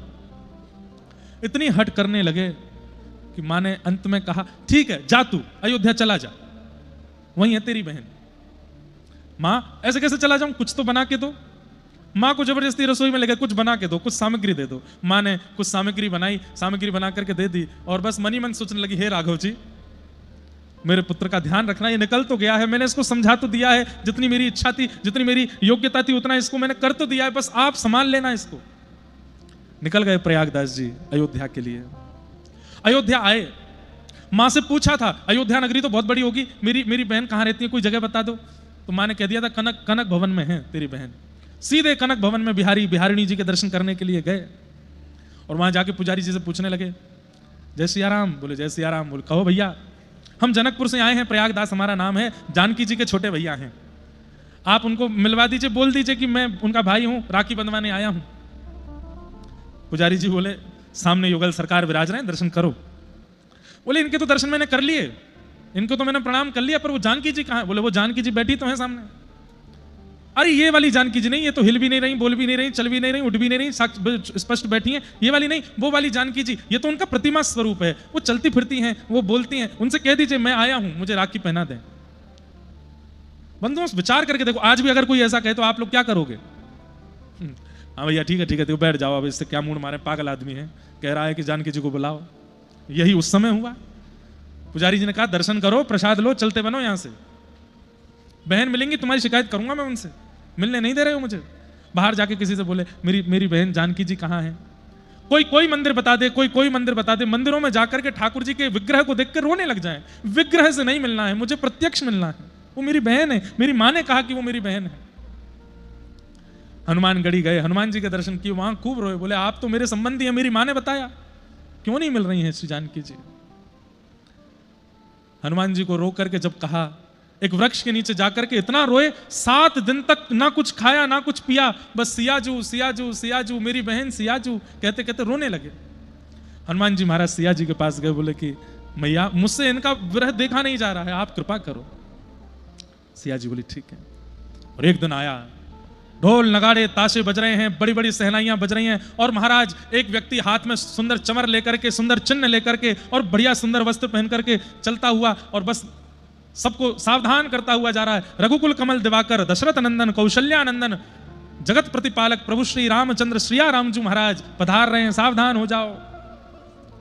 सिया रामजू महाराज पधार रहे हैं, सुनते ही प्रयागदास जी के नेत्र खुले। 7 दिन बाद पड़े थे किसी वन में, और तभी नेत्र खोल करके देखा, पोशाक अलग है इन लोगों की जो ढोल बजा रहे हैं, मुख की कांति ऐसा बता रही है कि ये सामान्य लोग नहीं है। जब घोड़ों को देख रहे हैं, चिन्ह रखने वालों को देख रहे हैं, ढोल नगाड़ों का स्वर सुन रहे हैं, ये संसार के ढोल नगाड़े नहीं है, ये कुछ और है। मंगल गीत गाते हुए सखियां चल रही हैं, सुंदर सुंदर वाद्य बजाते हुए बड़े बड़े संगीतकार चल रहे हैं, पुष्प वर्षण करते हुए मानो जैसे गंधर्व चल रहे हैं। और तभी देखते हैं एक श्वेत हाथी सामने आया। उस श्वेत हाथी के ऊपर रत्न जड़ित सुंदर स्वर्ण सिंहासन है, ऊपर सुंदर ठाकुर जी के चमर डोराई जा रही है, सुंदर ठाकुर जी को छत्र रखा गया है। आहा, उस सुंदर सिंहासन के मध्य में सुंदर गादी जी लगी हैं, और उस गादी जी पर अत्यंत सुकोमल श्याम वर्ण कांति के श्री राघव जी, और बगल में बिल्कुल कंचन वर्ण जैसा है जिनका ऐसी श्री जानकी जी बैठी हैं, और मंद मंद मुस्काते हुए इधर उधर देखते हुए चल रहे हैं। जानकी जी का दर्शन करके श्री प्रयागदास जी रुदन करने लगे। तुरंत जानकी जी ने वहीं अपने हाथी को रोका, हाथी नीचे बैठा, श्री राघव जी और जानकी जी उतर करके आए, और प्रयागदास जी को भैया कह करके जानकी जी ने, भैया आ गए आप। सुन करके श्री प्रयागदास जी अत्यंत आनंदित हुए। पहले तो प्रसन्नता में खूब रोए, और फिर रूठ के बैठ गए। कैसी बहन हो आप, मैं 7 दिन से भूखा प्यासा यहां बैठा हूं, जल भी नहीं पूछा आपने, और 7 दिन बाद आए हो। जानकी जी राघव जी को इशारा कर रही हैं, साले साहब रूठे हैं, मनाओ। कितने बड़े भाग्य हैं। श्री राघव जी बगल में बैठे, अच्छा भैया क्षमा कर दो, हम लोग थोड़े व्यस्त हो गए थे। रखो अपनी व्यस्तता अपने पास, अरे परिवार के लोगों के लिए तो समय होना। कितने वर्ष हो गए बहन, मैंने तो आपको जन्म के बाद कभी देखा नहीं, मैया ने कब से नहीं देखा आपको, पिताजी तो रहे नहीं, आप आती भी नहीं हो कभी वहां पर। बिल्कुल ऐसे बात कर रहे हैं जैसे कोई बहन से कोई भाई बात कर रहा हो। माँ ने आपके लिए मिष्ठान बना के भेजा, खिला दूं। वृक्ष के नीचे श्री राघव जी जानकी जी दोनों बैठे हैं और पूरी अयोध्या नगरी, वही सत्य त्रेताकालीन नगरी पूरी प्रकट हो गई थी कलिकाल में, कलयुग की घटना है।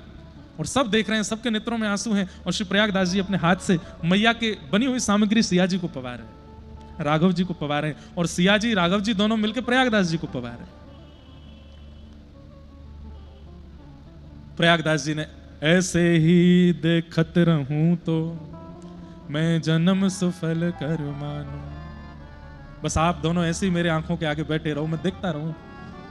और मैं जाऊंगा वापस। मां पूछेगी कब आ रही है बहन, मैं क्या बताऊंगा। सिया जी बोली, कह देना जल्दी आ जाऊंगी मैं। राघव जी सिया जी तो वहां से चले गए। आप इतने भाव निमग्न हो गए, निमग्न होते हुए चल रहे थे। अब जिसको राघव जी का दर्शन हो गया होगा ना, उसके तन की कांति, उसकी बोली चाली वो हमारी जैसी नहीं होगी, वो अलग ही होगी। और उसको कोई रसिक ही पहचान सकता है, सामान्य लोग पहचान भी नहीं पाएंगे। तभी सामने से एक रसिक श्री त्रिलोचन जी आ रहे थे, अयोध्या के संत। उन्होंने प्रयागदास जी की स्थिति को जब देखा, तन की स्थिति को देखा, प्रेम के कुछ लक्षण हैं, प्रेम के कुछ लक्षण हैं। भगवत दर्शन के बाद वो लक्षण हमारे अंग में प्रस्फुटित होने लगते हैं। पहला लक्षण, कितनी भी अवस्था हो जाए लेकिन शरीर ऐसा लगेगा जैसे बालवत, बालकों जैसा हो। 70 के हो जाते हैं, 80 के हो जाते हैं महात्मा, लेकिन उनकी वाणी सुनो, उनके पास बैठो, उनके मुख को देखो, ऐसा लगेगा छोटे से बालक हैं क्या। तन का स्पर्श करोगे तो ऐसा लगेगा बिल्कुल नवजात शिशु। प्रेम पुलकित होने लगता है। दूसरा लक्षण होता है वो दुर्गंध विहीन हो जाते, उनमें से दुर्गंध नहीं आती। हमारे व्रज के अयोध्या के ऐसे ऐसे संत कोई क्रीम पाउडर नहीं लगाते, सामान्य जल में यमुना जी में स्नान करते हैं, सरजू जी में स्नान करते हैं, जटाजूट बांधते हैं, चंदन फोटा लगाते हैं, लेकिन कभी जैसी सांसारी लोगों से दुर्गंध आती है उनमें से दुर्गंध नहीं आती। तीसरा, प्रेम पुलकित नेत्र, नेत्र सदा भीगे ही रहते हैं। छोटी छोटी भाव, छोटी छोटी बातों पर नेत्रों से अविरल अश्रुधार गिरने लगती है।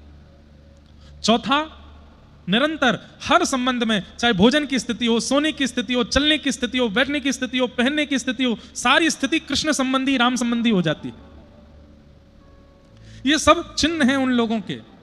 और आगे की स्थिति तो और विचित्र है, जड़ को चैतन्य समझ के बात करने लगते हैं। ऐसी स्थिति हो जाती है जिनको ठाकुर जी का अनुभव हो जाता है। त्रिलोचन जी पहचान गए कि ये सामान्य नहीं है, और उन्होंने जाकर के उनको अपने आश्रम में लाए और उनसे बस पूछते कैसे, तो वो बताते, मेरी बहन जानकी जी ऐसी हैं, मेरे जीजा जी राघव जी ऐसे हैं, भरतलाल जी ऐसे हैं, लक्ष्मण जी ऐसे हैं। त्रिलोचन जी बोले, वर्षों हो गए हमको तप करते करते, कभी राघव जी का अनुभव नहीं हुआ। आपकी मैया की थोड़ी सी सीख से आपको साक्षात दर्शन हो गए राघव जी के। उन्होंने प्रयागदास जी को मामा संबोधित किया। तब से पूरे अयोध्या और पूरे विश्व में मामा प्रयागदास उनका नाम। क्यों? श्री जानकी जी वो बहन मानते हैं। कुछ वर्ष बाद, कुछ दिनों बाद लौट करके वापस गए। मैया ने जैसे ही देखा तो अब प्रयागदास वैसा है ही नहीं जैसा गया था। वही बस चलत राम, बोलत राम, स्मरण राम, सब राम राम में हो गए हैं। लौट करके आए, मां ने कहा, पुत्र आगे इतने दिन लगे। पूछा नहीं कि बहन मिली कि नहीं, क्योंकि स्थिति बता रही कि मिल गई है। आकर के केवल दोनों आलिंगन करके, मां ने पुत्र को, पुत्र ने मां को, बस रोते रहे दोनों। मां, बहन जी मिली थी, जीजा जी भी मिले थे, और बस कांपने लगा शरीर प्रयागदास जी का। सुनकर के मैया कंपायमान हो गई। और जब ये कहा कि बहन ने कहा है कि मैं जल्दी मैया से मिलने आऊंगी, ये सुनकर के तो प्रयागदास जी की मैया आज रो पड़ी, भाव विह्वल हो गई। तेरे जन्म से सबने मुझे कहा कि यह अभागा है, अपने पिता को खा गया, तुम्हारी संपत्ति खा गया, तुम्हारा सर्वस्व नाश कर दिया। आज हम भिक्षा मांग करके अपना पेट भरते हैं, लेकिन पुत्र आज मैं गौरव से कह सकती हूं कि मैं प्रयागदास की मां हूं, जो जानकी जी को अपनी बहन बना के आया है, उनसे राखी बंधवा के आया है, श्री राम जी जिसके जीजा हैं। सब भाव।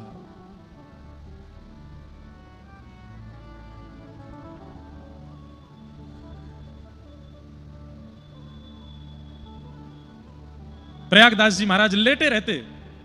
किसी ने कहा, अरे भजन तो किया करो। तो बड़ा प्रसिद्ध उनका एक वाक्य, वो कहते, पेड़ के नीचे खाट बिछी है, खाट के नीचे करवा, प्रयागदास अलमस्ता सोवे, राम लला को सरवा। पेड़ के नीचे खाट बिछी है, खाट के नीचे करवा पानी पीने वाला, और उस पर प्रयागदास अलमस्ता सोवे, राम लला को सरवा, मतलब सालो। श्री राम जी मेरे जीजा जी, मैं उनका साला हूं। राम जी जिसके जीजा जी हो गए उसको भजन की क्या आवश्यकता है।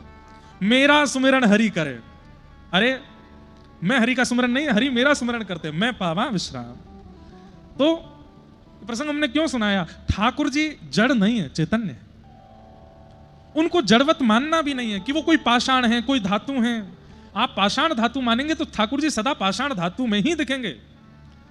लेकिन एक बार जाइए रामलला के दर्शन करने, और ये बिल्कुल विचार मत कीजिए कि ये पाषाण है, ये सोच के जाइए रघुकुल कमल दिवाकर साक्षात, जिन्होंने हनुमान जी को दर्शन दिए, जिन्होंने सिया जी से ब्याह किया, जिन्होंने लक्ष्मण जी को अनुज बनाया, जिन्होंने रावण का वध किया, जिन्होंने सबरी के बेर खाए, जिन्होंने जटायु का संस्कार किया, ये वही राम जी ठाड़े मेरे सामने। इस भाव से आप दर्शन करने जाओगे, प्रेम पुलकित हो जाएगा, अंग नेत्रों से अश्रुपात होने लगेगा, झूमने लगोगे आप राम जी को देख के। और इन सब के बीच ठाकुर जी के श्री अंग में कुछ गतिविधि का अनुभव भी आपको हो जाएगा। या तो लगेगा ये आंख मटका रहे हैं, या तो लगेगा ये खूब जोर जोर से मुस्कुरा रहे हैं, या तो लगेगा ये इशारा कर रहे हैं, कुछ ना कुछ अनुभूति हो जाएगी। पाषाण मान के जाओगे तो पाषाण से ही लगेंगे, हाथ में बाण, इधर धनुष लेकर के खड़े हैं चुपचाप। श्रीमद् भागवत जी की महात्मा कहती है, भगवान का प्रथम स्वरूप सत्य है, दूसरा स्वरूप चैतन्य है। जड़ नहीं है ठाकुर जी, चैतन्य है, चैतन्य है ठाकुर जी। और ठाकुर जी का तीसरा स्वरूप क्या है? आनंद। ठाकुर जी आनंद स्वरूप हैं। अरे ऐसो आए सो होवे सो चटक मटक सो ठाकुर, तीनों लोकन हूँ मैं ना। ऐसो चटक मटक सो ठाकुर, तीनों लोकन हूँ मैं। हाँ ऐसो चटक मटक सो ठाकुर, तीनों लोकन हूँ मैं ना।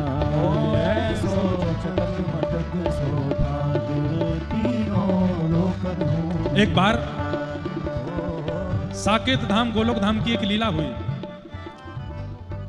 साकेत धाम गोलोक धाम में नित्य राम लीला कृष्ण लीला चलती रहती है। तो एक बार कौशल्या जी के मन में आई कि मैं गोलोक धाम जाकर के यशोदा मैया से मिलके आऊं, और श्री यशोदा मैया के मन में उसी समय आई कि मैं साकेत जाकर के कौशल्या मैया से मिलके आऊं। और साकेत और गोलोक में राधा रानी के ठाकुर जी बड़े हैं, राधा रानी के और सियाजू के ठाकुर जी 16 वर्ष के हैं। लेकिन श्री यशोदा जी के और कौशल्या मैया के ठाकुर जी छोटे से ही हैं, अलग लीला चलती है वहां पर। आज सुबह जहां हम कथा करके आए हैं, सुबह भी कथा करके आए हम वृंदावन में, कोकिल साईं, वहां के जो महाराज जी थे, सिंधी में महाराज जियों को साईं बोलते हैं, तो कोकिल साईं वो मानसी में कई लीलाओं का दर्शन करते थे, उन्हीं के द्वारा दर्शन की गई लीला है। आज उनका भी जन्मोत्सव है कोकिल साईं जी का, इसलिए वहां कथा करनी थी हमको। तो राघव जी और ठाकुर जी, ये वाली लीला सुनो फिर गाएंगे इसको हैं, और सब नृत्य करना भाव से। तो कौशल्या मैया के मन में आई कि मैं गोलोक धाम जाकर के यशोदा मैया से मिल के आऊं, और यशोदा मैया के मन में आई कि मैं साकेत जाकर के कौशल्या मैया से मिल के आऊं। दोनों ने अपने लालन तैयार किए, और आज सौभाग्य से दोनों लालनों ने पीत वस्त्र पहने। आज दोनों मैयाओं के मन में एक जैसी भावना आ रही है, एक जैसी माला पहनाई है, एक जैसी पाग बांधी है, एक जैसे सारे श्रृंगार किए हैं।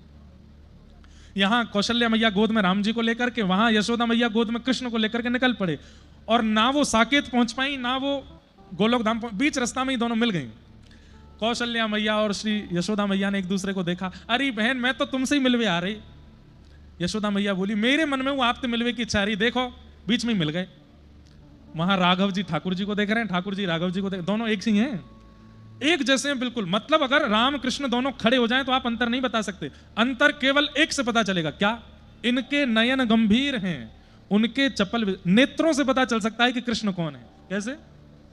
जिनके दीर्घ गंभीर नेत्र हैं, एक टक देख रहे हो समझो राम जी हैं, और कभी यहां देख रहे हो, कभी यहां देख रहे हो, कभी ऐसे देख रहे हो, कभी ऐसे देख रहे हो, समझो ये ठाकुर जी हैं। बस यही पता कर सकता है, ऐसे ही पता लग सकता है कि ठाकुर जी कौन से, नहीं तो और कोई अंग है नहीं जिससे पता लग सके, सब एक जैसा है। कहां तक कहें घुंघराले केश कहां घूंघर हो रहे हैं, वो भी एक से हैं दोनों के। हंसते हैं तो आगे की दो दतुइयां भी एक जैसी हैं, होठों की लालिमा भी एक जैसी है, हंसते समय गालों में जो दो गड्ढे पड़ते हैं वो भी एक जैसे हैं दोनों के, कोई अंतर नहीं है, एक जैसे हैं दोनों। यहाँ कौशल्या मैया की गोद में राम जी, वहाँ यशोदा मैया की गोद में ठाकुर जी। दोनों ठाकुर जी एक दूसरे को देख करके भी खुश हो रहे हैं और नेत्रों नेत्रों में ही बात करने, बोले आज आनंद करा दे मैयाओं को। राधा रानी को तो खूब आनंद करायो, सिया जी को तो खूब आज मैया को आनंद करा दें। दोनों बालक छोड़ दिए, वे खेल रहे हैं। यहाँ मैया आपस में चर्चा करने लगी। शाम हो गई, शाम होते ही मैया बोली भली मिल गई, मिलती रहा करो आप समय समय पर। बोले हाँ मिलेंगे। अच्छा चलो अब मैं चलूं, वापस जाऊं, आप भी वापस निकलो। दोनों अपने बालकों को लेने गए तो क्या हुआ, अदला बदली हो गई। राम जी चले गए गोलोक धाम और हमारे वृंदावन के ठाकुर जी चले गए साकेत। गोलोक धाम और साकेत में कंफ्यूजन तो नहीं है ना? जैसे स्वर्ग है, वैकुंठ है, ऐसे ही राम उपासक जहां जाते हैं मुक्ति के बाद वो साकेत है, और कृष्ण उपासक जहां जाते हैं वो गोलोक धाम है। नारायण उपासक जहां जाते हैं वो वैकुंठ है, और पुण्य करने वाले जहां जाते हैं वो स्वर्ग है। और पापी कहां जाते हैं वो तो पता ही है आपको। तो गोलोक और साकेत में सदा कृष्ण लीला रामलीला आज भी चलती है। तो वृंदावन के ठाकुर जी पहुंच गए साकेत और राम जी पहुंच गए गोलोक धाम। अब यहां राम जी पहुंचे जैसे ही गोलोक धाम में पहुंचते ही ठाकुर जी के सब शरारती मित्र आ गए। मधुमंगल, श्रीदामा, तनसुका, मनसुका, धनसुका। मैया ने जैसे ही ठाकुर जी नीचे उतारे, इतने में सबरे सका, रे लाला सुबह तो तेरी बाट देख रहे हैं, कहां को चलो गए हो? राम जी तो ब्रजभाषा सुनते ही घबरा गए और उनके मुखमंडल की ओर देखें बड़े चुपचाप। अरे बोल क्यों ना रहो, तेरे मुंह में का गुड़ रखो, खोल के दिखा। और ठाकुर जी का मुंह पकड़ के दबा दिया मधुमंगल ने, खोल के दिखा, जरूर गुड़ खा के आयो तभी बोलना है। रहो राम जी बेचारे इतने संकोच में कि रोक भी नहीं रहे कि मेरा मुंह में दर्द हो रहा, मत खोलो। खोल के अरे यार मुंह में तो कछु ना, फिर काय को ना बोल लो, चल लाला खेल में चलेंगे। राम जी को पकड़ के ले गए और क्या किया, बोले राम जी को घोड़ा बना दिया, चढ़ गए सबरे ऊपर, और ये दो चोटी बनी हुई है, चोटी पकड़ करके चल मेरे घोड़े, टुक टुक टुक चल चल चल। राम जी तो बेचारे मोटे मोटे आंसुओं से रोने लगे थोड़ी देर में। क्यों? वहां ठाकुर जी पहुंचे हैं साकेत में, और वहां जैसे ही ठाकुर जी आंगन में पहुंचे, राम जी के सब मित्र आए हैं, हाथ जोड़ करके खड़े हैं। रघुकुल कमल दिवाकर, हे दशरथ नंदन श्री राम, बाहर आंगन में खेलने की सब व्यवस्था हो चुकी है, आपको अवकाश हो तो खेलने के लिए चलें। ठाकुर जी मूड खुजा के बोले ऐसे खेलने के लिए कौन पूछता भाई, ये तो कोई राजा महाराजा को पूछ रहे हो खेलने के लिए। सखा तो ऊधम करते हुए जाते हैं, ये कैसे सखा है? अब राम जी को उसका अभ्यास है, वहां तो मिल गए सबरे शरारती ऊधमी, और ठाकुर जी को यहां मिल गए सबरे सीधे साधे। ठाकुर जी बोले तुम पे खेलना ना, चलो सबरे बाहर जाकर के ठाकुर जी ने फेंटा बांध करके या में लात मार या में घूसा मार, उठा पटक करके सबन के नाक मुंह सब तोड़ दिए। रोते रोते सब कौशल्या मैया के पास गए, मैया आज राम को कुछ हो गया है, बहुत मार रहे हैं हमको, हमारी गाल छील दी, उसकी कोहनी छील दी, उसकी चोटी पकड़ के काट दी है, एक के वस्त्र फाड़ दिए, किसी को उठा के सरजू जी में फेंक दिया है। राघव ऐसे तो कभी नहीं थे। और वहां सबरे सखा जाकर के मैया से कह रहे, मैया लाला कौन सा सांप सूंघे हो, ना हंस रहो है, ना बोल रहो है, ना कछु कर रहो, बस चुपचाप थाड़ो है और रो ऊपर थे। राम जी को यशोदा मैया गोदी में ले, लाला कहां गए हो, इतना शांत शांत काहे को है? राम जी कुछ नहीं बोले। भोजन का समय हुआ, नंद बाबा आए, आजा लाला भोजन करेंगे। अब नंद बाबा की तो गोद में बैठ के राम जी ठाकुर जी प्रसाद पाते हैं। राम जी को गोद में बैठा लिया और सबरी सामग्री लेकर के और बढ़िया प्रेम से राम जी को पवा में, राम जी ऐसे मुंह कर लें, क्यों? अपने हाथ से खाने का अभ्यास है। और ठाकुर जी वो अपने हाथ से कुछ पाते ही नहीं है।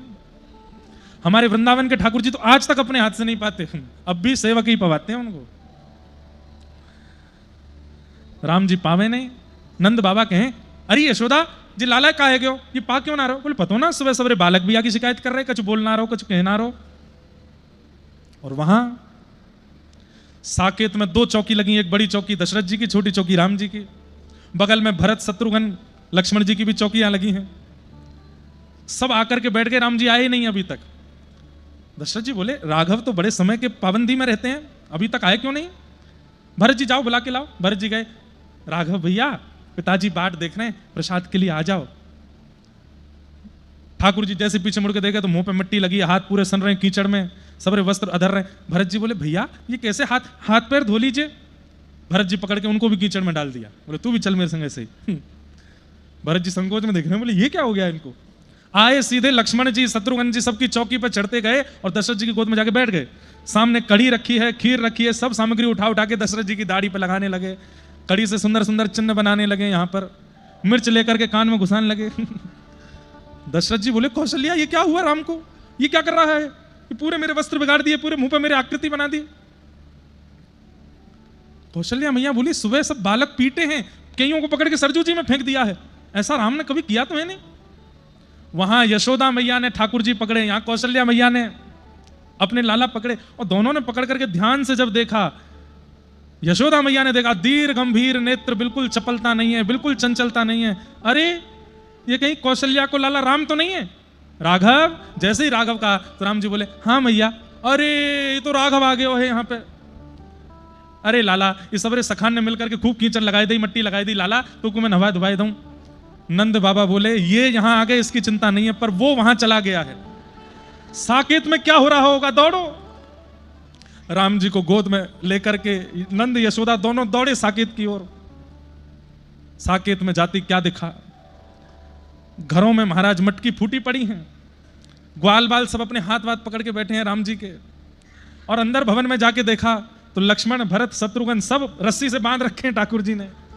दशरथ जी के खूब कड़ी आदि सब पोत रखी है, और कभी यहां कूदें कभी वहां कूदें, सब बंदरों को लेकर के महाराज बंदरों की भांति कूद कूद करके हल्ला मचा रखा है।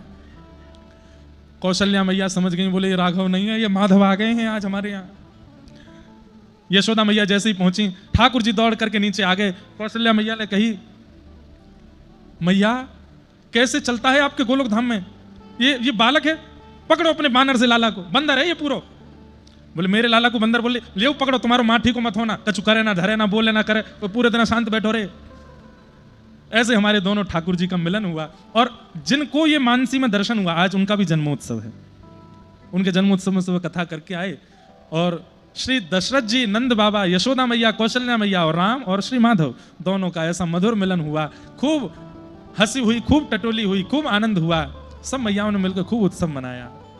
और तब हमें ऐसा लगता है साकेत के लोगों ने यह भाव गाया होगा, अरे ऐसो ऐसो ओ ऐसो चटक मटक सो ठाकुर तीनों लोकन मुंह में ना, ऐसो चटक मटक सो ठाकुर तीनों लोकन मुंह में ना। हाँ ऐसो चटक मटक सो ठाकुर तीनों लोकन मुंह में ना, ऐसो चटक मटक सो ठाकुर तीनों लोकन मुंह में ना। लोकन हूँ मैं नाय, तीनों लोकन हूँ मैं ना, लोकन हूँ में नाय, तीनों लोकन हूँ में नाय। अरे हाँ लोकन हूँ मैं नाय, तीनों लोकन हूँ मैं नाय, लोकन हूँ में नाय, तीनों लोकन हूँ में नाय। अरे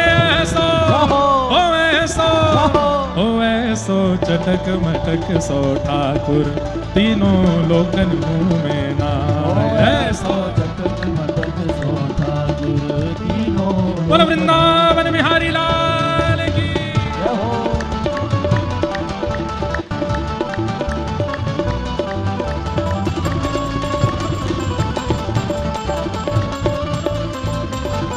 श्री कनक बिहारी बिहारिणी सरकार की।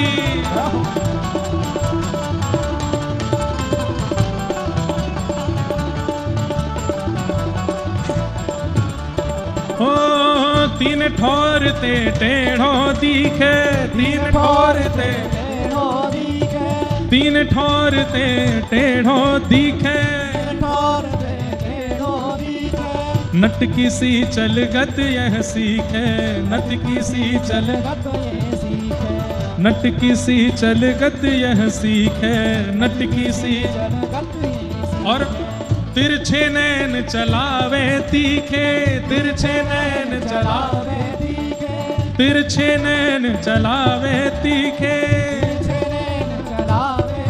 हाँ तिरछे नैन चलावे तीखे, तिरछे नैन ओ तिरछे नैन चलावे तीखे।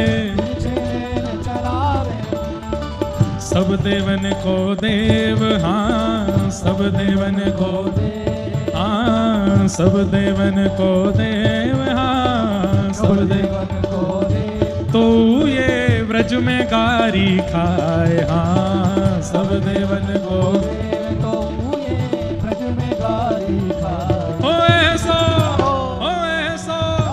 देखो सबसे पीछे जो लोग श्रोता बैठे हैं उनका आनंद देखो, कितने आनंद में कथा सुन रहे हैं, नृत्य करते हुए। ओ ऐसो, ओ ऐसो, ओ ऐसो चटक मटक सो ठाकुर तीनों लोकन में नाम। ऐसो चटक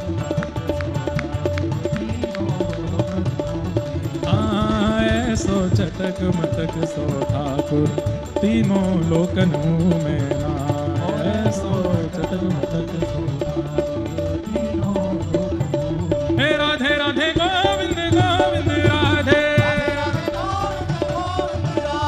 राधे राधे गोविंद गोविंद राधे, गोविंद राधे गोपाल राधे, गोविंद राधे गोपाल राधे, हरि गोविंद राधे गोपाल राधे, हरि गोविंद राधे गोपाल राधे। हे भजो, हा भजो, हे भजो, राधे राधे गोविंद गोविंद राधे, राधे राधे गोविंद गोविंद राधे, हे भजो राधे राधे गोविंद गोविंद राधे, हरि गोविंद राधे गोपाल राधे,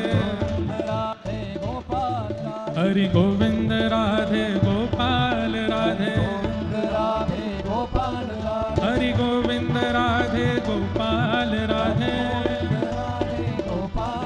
हरि गोविंद राधे गोपाल राधे। देखो आगे वाले नृत्य कर रहे हैं, पीछे वाले भी आनंद कर रहे हैं, बीच वाले भी भुजा उठाओ। कुर्सी पे बैठे हैं इसका मतलब ये थोड़ी है कि आप लोग सम्मिलित नहीं हो गए।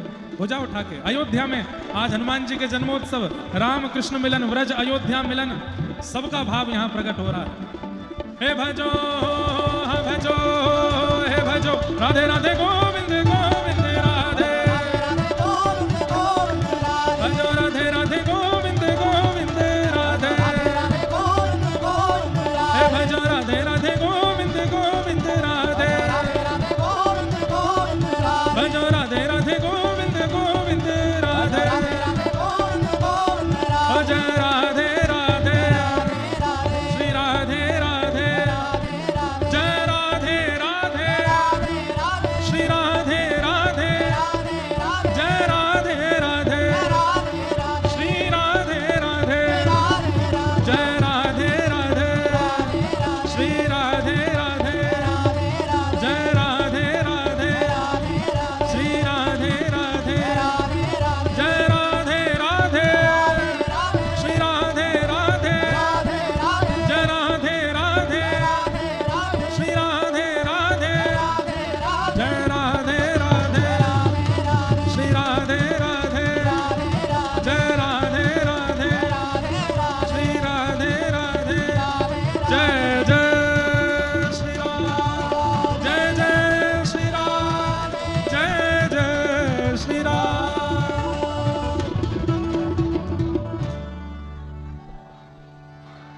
प्यारे क्या बात है बंसी वारिस।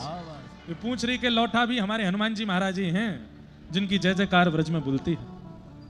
तो ऐसे भगवान के तीन स्वरूप हैं, सत्य, चैतन्य और आनंद। ठाकुर जी आनंद स्वरूप हैं।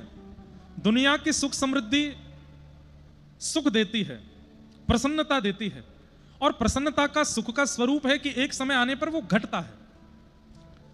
कोई सामग्री खाकर के अच्छा लग रहा है तो एक समय के बाद वह अच्छा लगना घटेगा।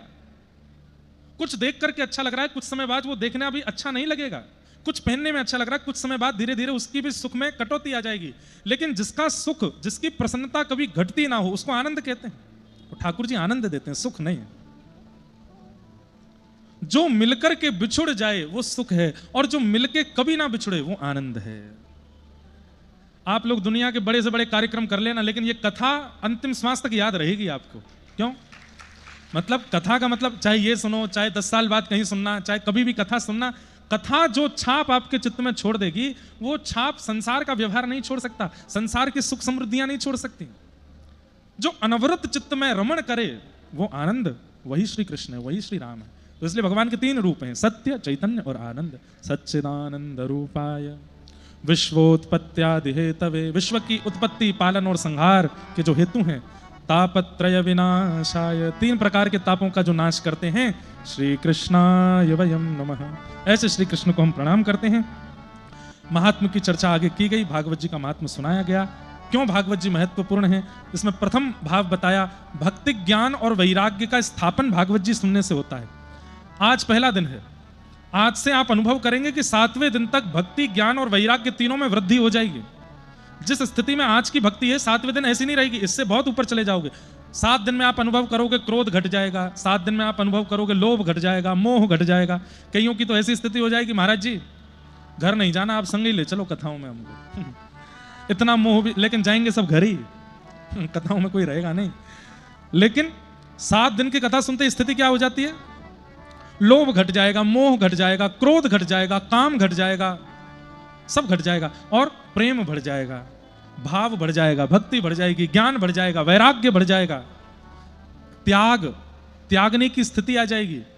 7 दिन के अंदर यहां बैठे बैठे कई लोग तो मंत्रणा बना चुके होंगे कि उससे संबंध तोड़ना है, उस व्यक्ति का संग नहीं करता, वो आहार अच्छा नहीं, भोजन अच्छा नहीं, उसके नियम अच्छे नहीं, अब तक बहुत सैली, अब नहीं रहना, ऐसी त्याग की स्थिति प्रकट होने लगेगी 7 दिन में। तो भागवत जी के महात्म्य में पहली बात क्या बताई, बोले भक्ति ज्ञान वैराग्य का वर्धन करती हैं भागवत जी।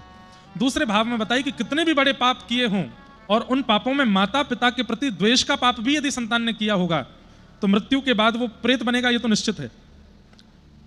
सत्येन हीना पितृमातृ दूषका सप्ताह यज्ञेन कलौ पुनन्तिते, भागवत जी में वर्णन आता है, ये मानवा पाप कृतस्तु सर्वदा सदा दुराचार रता विमार्गगा क्रोधाग्नि दग्धा कुटिलश्च कामिनः सप्ताह यज्ञेन कलौ पुनन्तिते। दुनिया में जितने पाप हैं वो सब किए हों, गलत मार्ग पर जाता हो, गलत संग करता हो, भयंकर क्रोध करता हो, भयंकर काम युक्त क्यों ना हो, अरे कहां तक कहें माता पिता से भी द्वेष करने वाला क्यों ना हो, कथा यदि सप्ताह भावपूर्ण होकर के श्रवण कर ले तो 7 दिन में उसके दोष नष्ट होंगे। ऐसी भागवत जी के महात्म की प्रगाढ़ता है, बस वो सुने।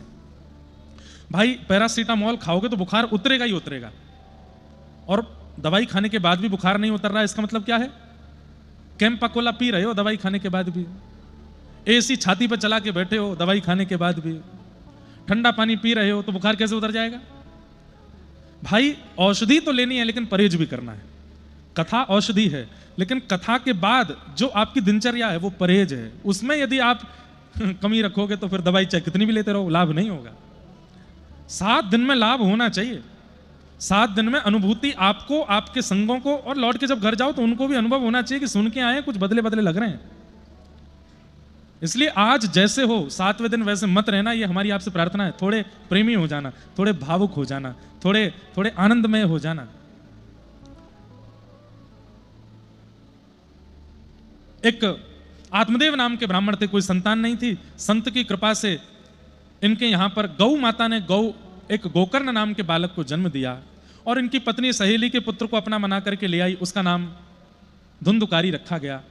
आगे चल करके गोकर्ण पंडित ज्ञानी बने और धुंधुकारी महान दुष्ट हुआ, और धुंधुकारी की दुष्टता के कारण मां ने अपने प्राण त्याग दिए, पिता ने वन में जाकर के प्राण त्याग दिए, धुंधुकारी को वैश्याओं ने मार दिया। वो एक महाप्रेत बना जो कि गया श्राद्ध करने से भी मुक्त नहीं हुआ है। तब गोकर्ण जी महाराज ने सूर्य नारायण से पूछा कि इतना बड़ा पापी जो प्रेत बन गया हो, गया श्राद्ध से भी मुक्त ना हो रहा हो, उसको मुक्त करने का उपाय क्या है। तब सूर्य नारायण ने कहा कि भयंकर प्रेत योनि में पड़ा हुआ व्यक्ति भी एक उपाय से मुक्त हो सकता है। बोले क्या? श्रीमद् भागवतान मुक्ति सप्ताहम वाचनम कुरु इति सूर्यवचः सर्वै धर्म रूपम तु विश्वतम। भागवत की कथा। तब गांव वासियों ने भागवत की कथा कराई, गोकर्ण जी महाराज ने वक्ता बन के कथा की। 7 दिन में धुंधुकारी मुक्त होकर के भगवत धाम प्रस्थान कर गए। पुनः कथा हुई और उस कथा में समस्त ग्रामवासी भी मुक्त होकर के भगवत धाम को प्रस्थान कर गए। इस प्रकार भागवत जी का महात्म सुनाया गया। ऐसे भागवत जी के परम पावन महात्म को हम प्रणाम करते हैं, वंदन करते हैं। आज बंधुओं कथा विलंब से थोड़ी प्रारंभ हुई, लेकिन कल से आप सब लोग बिल्कुल समय से आ ही गए थे। आज भी, कल भी आ जाइएगा। बाहर कितने भी सूर्य नारायण भगवान तप रहे हों, लेकिन भीतर बहुत बढ़िया माहौल है।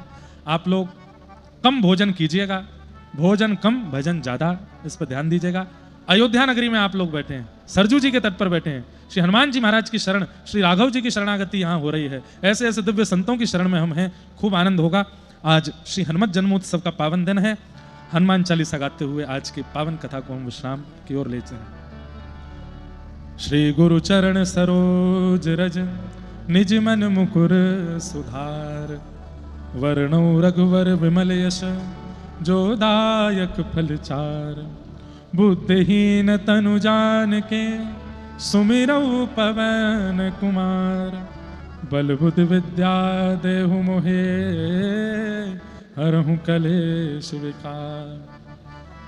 जय हनुमान ज्ञान गुण सागर, जय कपीस तिहु लोक उजागर, रामदूत अतुलित बल धामा, अंजन पुत्र पवन। करताल बजाते हुए महावीर बजरंगी, कुमत निवार सुमत के संगी, कंचन वरण विराज सुबेसा, कानन कुंडल कुंचित केसा, हाथ वज्र और ध्वजा विराज, कांधे मूंद जनेऊ साजे, शंकर सुवन केसरी नंदन, तेज प्रताप महाजगवंदन, विद्यावान गुणी अति चातुर, राम काज करवे को आतुर, प्रभु चरित्र सुनवे को रसिया, राम लखन सीता मन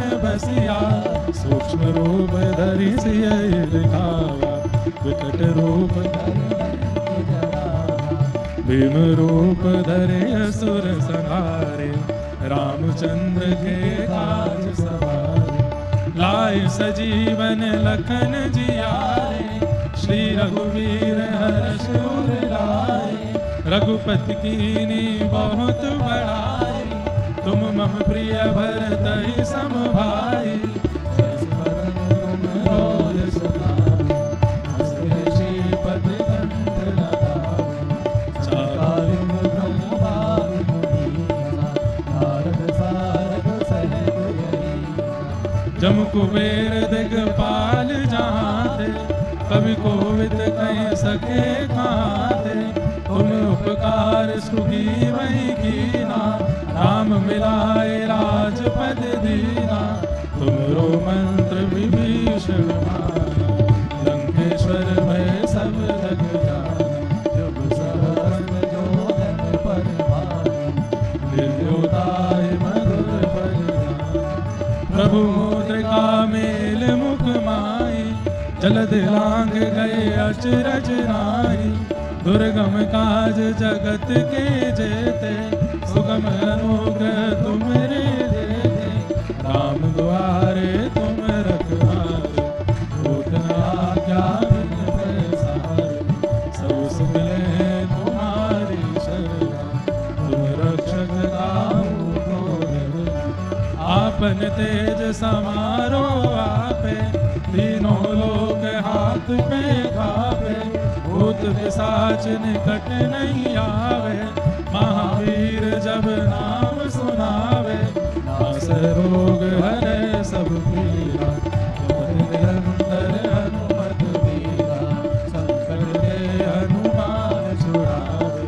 मन क्रम वचन ध्यान जो लावे, सब पर राम तपस्वी राजा, जिनके राज सकल तुम साजा, और मनोरथ जो कोई लावे, सोई अमित जीवन फल पावे, चारों युग परताप तुम्हारा, है प्रसिद्ध जगत उजियारा, साधु संत के तुम रखवारे, असुर निकंदन राम दुलारे, अष्ट सिद्ध नव निधि के दाता, असवर दीन जानकी माता, राम रसायन तुम्हारे पासा, सदा रहो रघुपति के दासा, तुम्हारे भजन राम को पावे, जन्म जन्म के दुख बिसरावे, अंत काल रघुवर पुर जाए, जहाँ जन्म हरि भक्त कहाए,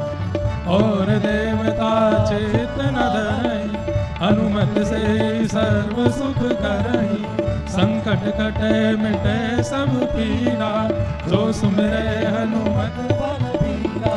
जय जय जय हनुमान गोसाई, कृपा करो गुरुदेव की नाई। जो सतबार पाठ कर कोई, छूटे बंद महा सुख होई। जो यह पढ़े हनुमान चालीसा, कोई सिद्ध साखी होई सा। तुलसीदास सदा रचेरा, निज नाथ हृदय महादेवा। पवन तनय संकट हरण, मंगल मूरति रूप। राम लखन सीता सहित, हृदय बसहु सुरभूप। श्री राम जय राम जय जय राम, श्री राम जय राम जय जय राम, श्री राम जय राम जय जय राम, श्री राम जय राम जय जय राम, श्री राम जय राम जय जय राम, श्री राम जय राम जय जय राम, श्री राम जय राम जय जय राम, श्री राम जय राम जय जय राम, बोलो श्री राम जय राम जय जय राम, श्री राम जय राम जय जय राम। राजा रामचंद्र भगवान की, श्री कनक बिहारिणी बिहारी जी सरकार की, अनंत बलवंत श्री हनुमान जी महाराज की, श्री सरयू मैया की, अयोध्या